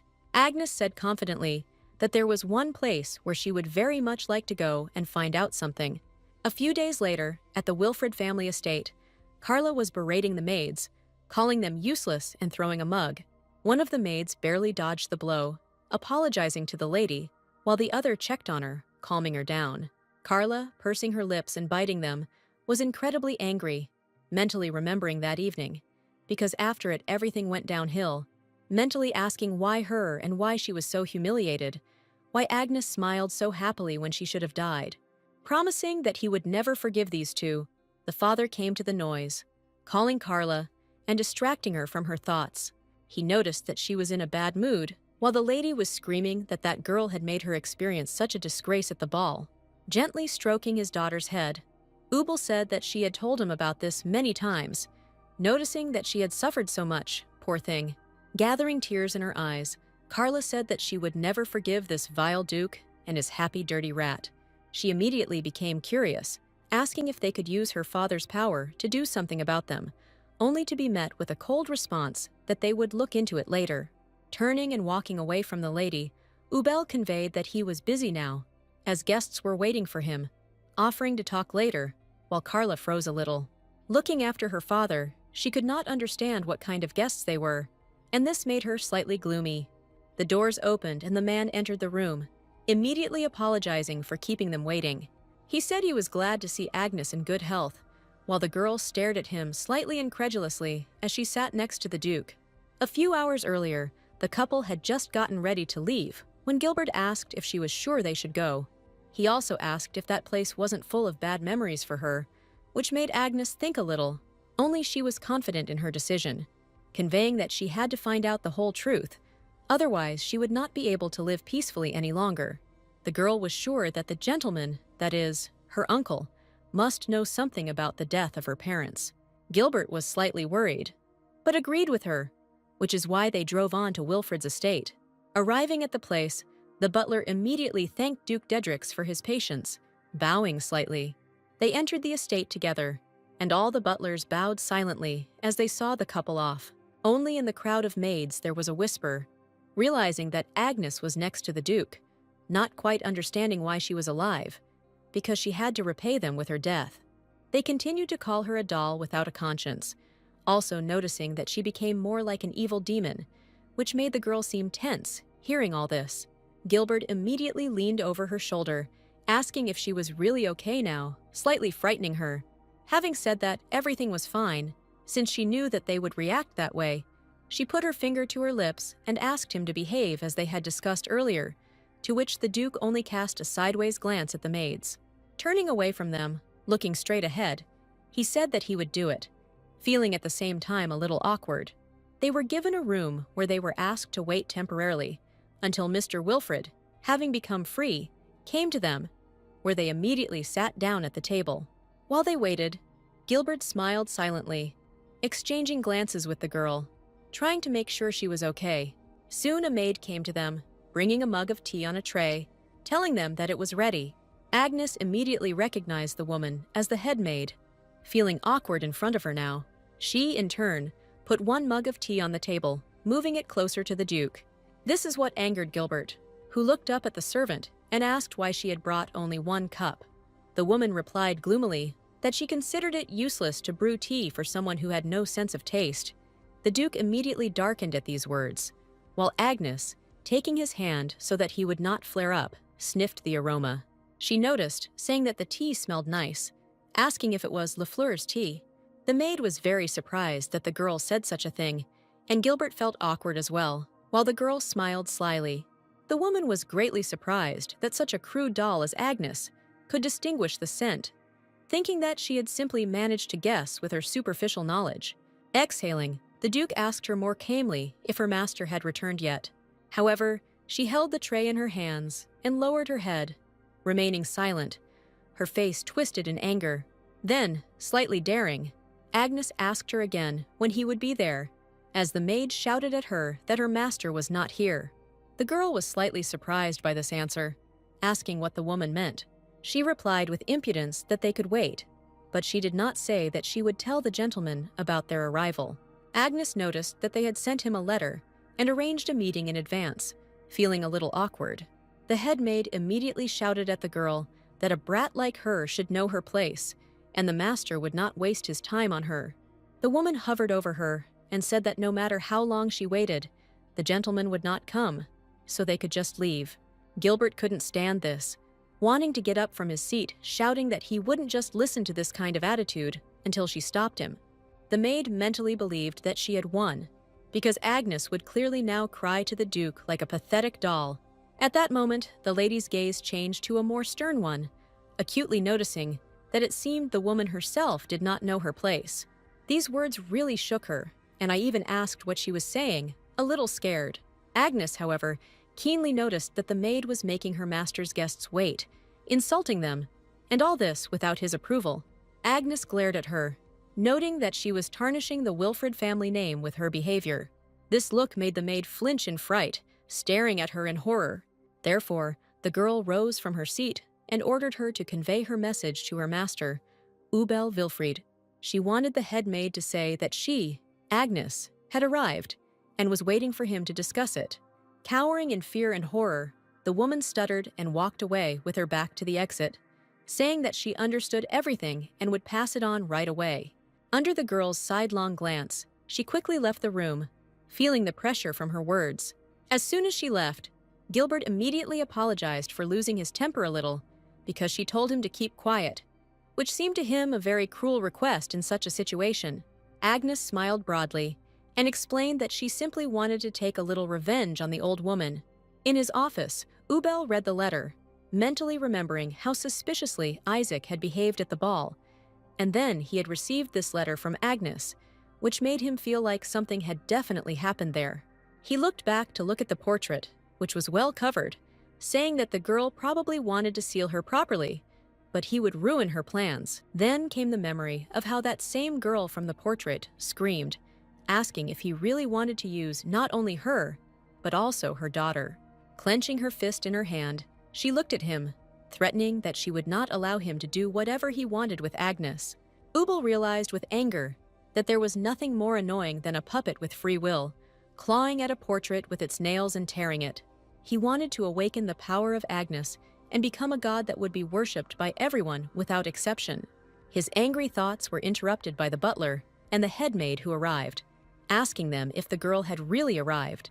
The woman said that she clearly wanted to demand something from him, thinking also that the Duke might not be real, admitting that she hesitated whether to bother him about this.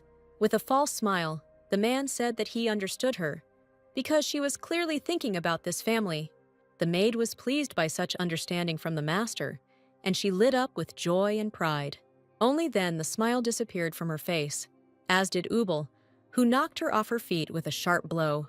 He said menacingly that he himself had answered Agnes's letter and invited them here, and she had gone and defamed his name. As he was leaving, the gentleman wished her to get out of his sight, because she would never set foot in that house again. Tears appeared on the maid's face as she wiped away the pain from the master's strong blow, being in slight shock from what was happening. Ubel told the butler to deal with her immediately before leaving for the meeting. At the door, the man immediately introduced himself to Duke Dedrix, conveying his joy at this acquaintance. Gilbert also conveyed, slightly falsely, that he was very glad to meet him, Earl Wilfred. Here he turned to Agnes, remembering that they had recently been to a ball, asking the girl if she had been there. Rubbing his forehead, he immediately apologized for his daughter Carla, for causing them so much trouble, saying that he had already scolded her. Then there was a moment of silence. Agnes immediately said that they had come here because she needed to ask him something. She conveyed that she was interested in the death of her parents, that is, his younger brother and his wife. Ubel listened, answering only understandably, slightly clearly darkening on this topic, thinking for a minute. His face twisted into a sly smile, saying that it was finally time to talk to the girl about them. Frowning slightly as he looked at her, Ubel promised to tell her the whole truth that he knew. Taking her hand, the man began to say that his brother, Adele, and her mother, Lily, were very important to him.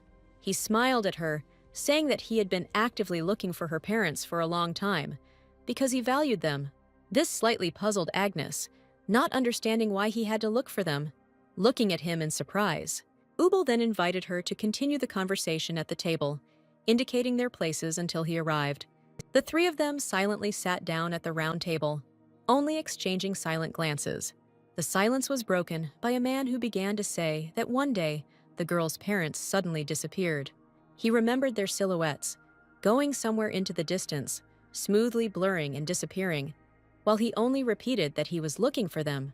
Only when he finally found their house, they were already dead, burned. He lowered his head and regretfully conveyed that if he had managed to find them earlier, he would have been able to help them, regretting it to this day. However, Agnes's gaze only became more tense because her mother and father were afraid that someone would find their location. Even as a little girl, she was not allowed to leave the walls of the estate, leaving her with the servants if necessary. Ubel added that he was also sad that they had come all this way, and he couldn't even share useful information with them. Then the girl began to reason out loud that he told her about the death of her parents before she left the mansion, that for her protection, he left her as a servant. Her gaze was more stern, noting that if he really knew nothing, he would not have said such a thing, asking him to tell her what he was hiding.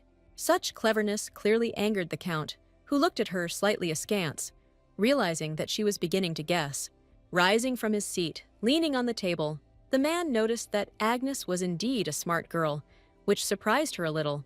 Starting to walk from his place, he explained that if he delved into the details of her parents' lives, he would have to tell her things that were extremely difficult to believe. Agnes only confirmed more confidently that she was ready to listen, no matter what. Taking his hands away from his face, Ubel was amused by such confidence, turning it into a smile. He said that her mother, Lily, had some mysterious power that could heal. Then Agnes asked again, was it really mysterious, mentally understanding what he meant? Unexpectedly, Ubel reached out to her, saying that what he really wanted to ask her was this. Grabbing her hand, the man asked if she knew anything about Lily's power, mentally wondering what her answer would be.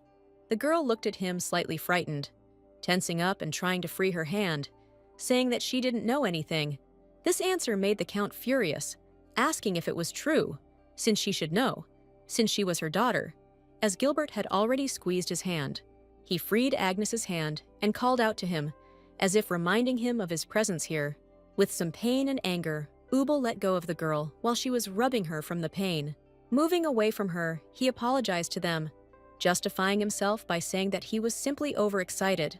As Gilbert leaned over to see how she was feeling, the man called out to her, causing both of them to look up at him. With his arms outstretched, the man offered her to return home to them, apologizing for the terrible way they had treated her, even though it was for her protection. The Duke became very tense at this proposal, staring unkindly at the Count as he listened to his speech. The same one, looking at Agnes, offered to officially recognize her as his daughter, which is why she herself felt mistrust. Ubel, pressing his hands to his chest, thus offered to give her what he could not give to his brother. Agnes thanked him, calling him uncle, but also refusing, because she was now married, looking at Gilbert, thereby embarrassing him. The man just nodded at this, smiling and remaining silent, not knowing what to add. Turning away from them, he walked towards the exit, offering in that case to allow him to at least show her the greatest hospitality this evening. The Duke tried to refuse, but Ubel offered to atone for his guilt, because he was saddened by the thought that he could do nothing for his precious daughter. Then the servants led the couple, showing them their rooms, where no one dared to discuss Agnes anymore. Remaining in the office, Ubel realized with anger that the girl's memory was clearly returning. There was no mistake, hoping that she would soon show her power. The girl and Gilbert were in the same room when she realized that she would end up having to stay there for the night.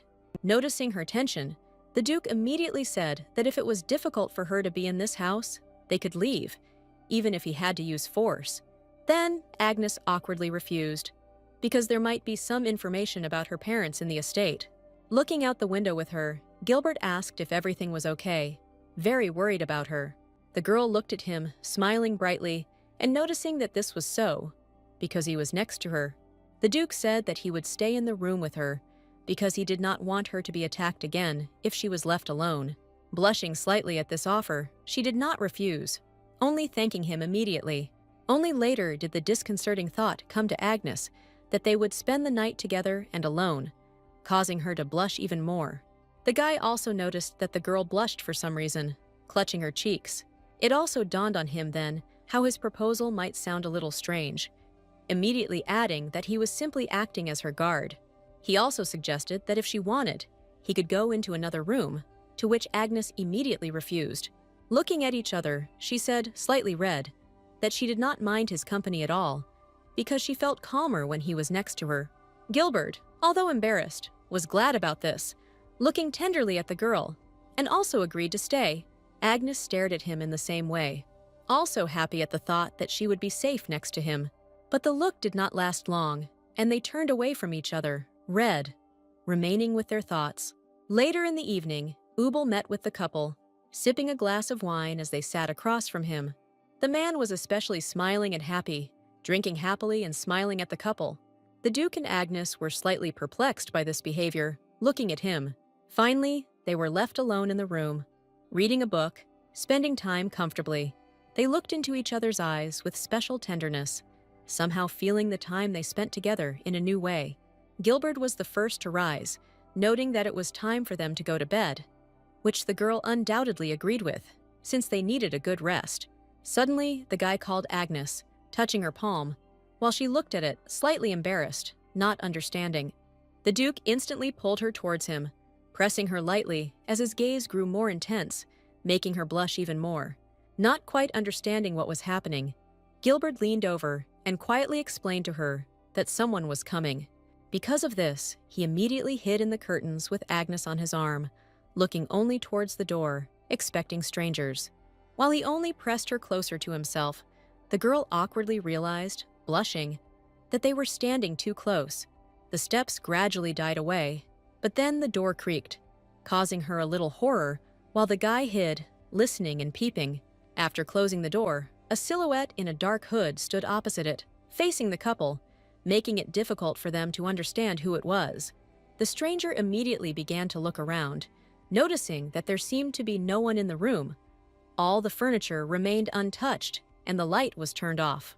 Thinking that they might be hiding in the closet, he immediately opened it and began rummaging around in it, while Agnes and Gilbert looked out from behind the curtain, wanting to understand who it was. Noticing the curtains nearby, the man in the hood did not even have time to move them aside before the Duke grabbed his hand, squeezing it slightly. Looking at the person who arrived, the girl realized with horror that it was Lady Carla, while she stared at them with hatred. Agnes, not believing her eyes, asked her what she was doing there, staring in surprise. The girl jerked her hand free, screaming that she would never forgive her, Agnes, for breaking into this house. Looking out from behind the Duke, she sincerely did not understand what Carla was talking about, asking again what she was talking about. The lady felt a maddening rage, shouting at her not to pretend to be a fool. She saw Agnes throw out the headmaid because she told everyone what kind of person she really was. Carla was also irritated that she was now trying to appropriate her own father. She clenched her fists, shouting that she had noticed all this, while Agnes no longer understood what she was talking about, because she had come to ask the Count about her parents. Wanting her to shut up, Carla said that she had known about her terrible nature since childhood. After all, she believed that the girl always behaved pathetically in order to attract her father's attention. She saw and thought that she was trying to take her family away from her, since she was pestering her father with her pity. Carla thought that she would finally find happiness when Agnes was gone, speaking with even more hatred. Only from that evening onwards, when the ball took place, her father thought of nothing else but her, remembering how he worried about the girl's letter. Taking out her sword, Carla said that Agnes was a demon who stole her father's love, which belonged to her. Gilbert immediately stepped forward to defend the girl, realizing that the lady could seriously harm her, while she herself was wondering why the lady was so angry with her. She swung and shouted that if the Duke of Death had not killed her, then she would do it herself. Gilbert immediately stood in front of her, so that Carla would not have time to find an opportunity to somehow hurt the girl. Intercepting her hand with the weapon, the lady dropped it in surprise, hitting the guy's face, which is why scarlet blood was already showing off on it. Agnes stared at this in horror, calling out to the boy and looking at his wound with concern. Only he was calm, telling Carla to leave this unfounded resentment towards his fiancée. Twitching again, tearing her hand from his grip, the lady screamed that she would never, under any circumstances, forgive her, because she was resting on her laurels, thanks to her father's kindness, although she was just a rat who knew no worries. With a gloomy look on her face, Agnes asked again if it was really she who had not known any worries while she was at the estate. Her voice made the lady herself tense up, a little surprised that she had spoken. Agnes herself came closer to Carl, asking with her hand for the Duke to let her go, asking if she understood any of this at all. Here Gilbert felt some awkwardness. Even though he let go of the lady's hand, he still remained tense. Closing her eyes, Agnes said that in this estate she had not felt a moment of peace, nor did she feel anything. However, she immediately corrected herself that if she had not fettered her heart and behaved like a spineless puppet, she would not have lived a day in this hell that was for her in the Wilfred estate. Carla was immediately outraged, asking how she dared to say such a thing about her house when they had taken such good care of her. Agnes continued that it was Mr. Gilbert who brought her back to human life after this place had turned her into a puppet, and now Carla dared to make him bleed. Why did she now shout that she would not forgive her? From behind her back, the lady pulled out a hidden knife in a case, asking again if she really wouldn't forgive her. She asked how she dared to act so arrogantly, swinging the knife at Agnes, running it across her neck. Gilbert called the girl, slightly frightened, worried that the lady could hurt her. Only after drawing the knife across her neck did Agnes convey to her that if she wanted to hurt her so much, then let her go ahead. In an instant, bright sparks appeared around her, as she said that Carla would waste her time surprising her. The Agnes that stood before the lady was no longer the same as she had known, while the girl was outwardly returning to her former self. Staring at her in fear, Carla couldn't believe her eyes as the girl's neck wound healed in an instant. With a sly look and a smile, the girl said that she was a monster, staring straight at her. She looked at Agnes with horror and did not understand what she saw before her eyes, falling to the floor. From such fear and excitement, she could not bear it for long and fainted while the couple looked at her. Gilbert called out to her, slightly concerned, getting her attention as his wound continued to bleed. Turning to him, Agnes suggested that they return home, looking at him with a soft and shining smile. Coming closer to him, touching his cheek with her hand, which caused the wound to heal quickly, she explained that they would not be able to rest peacefully in this house. Gilbert didn't resist at all, which is why they were soon riding in a carriage back to their estate.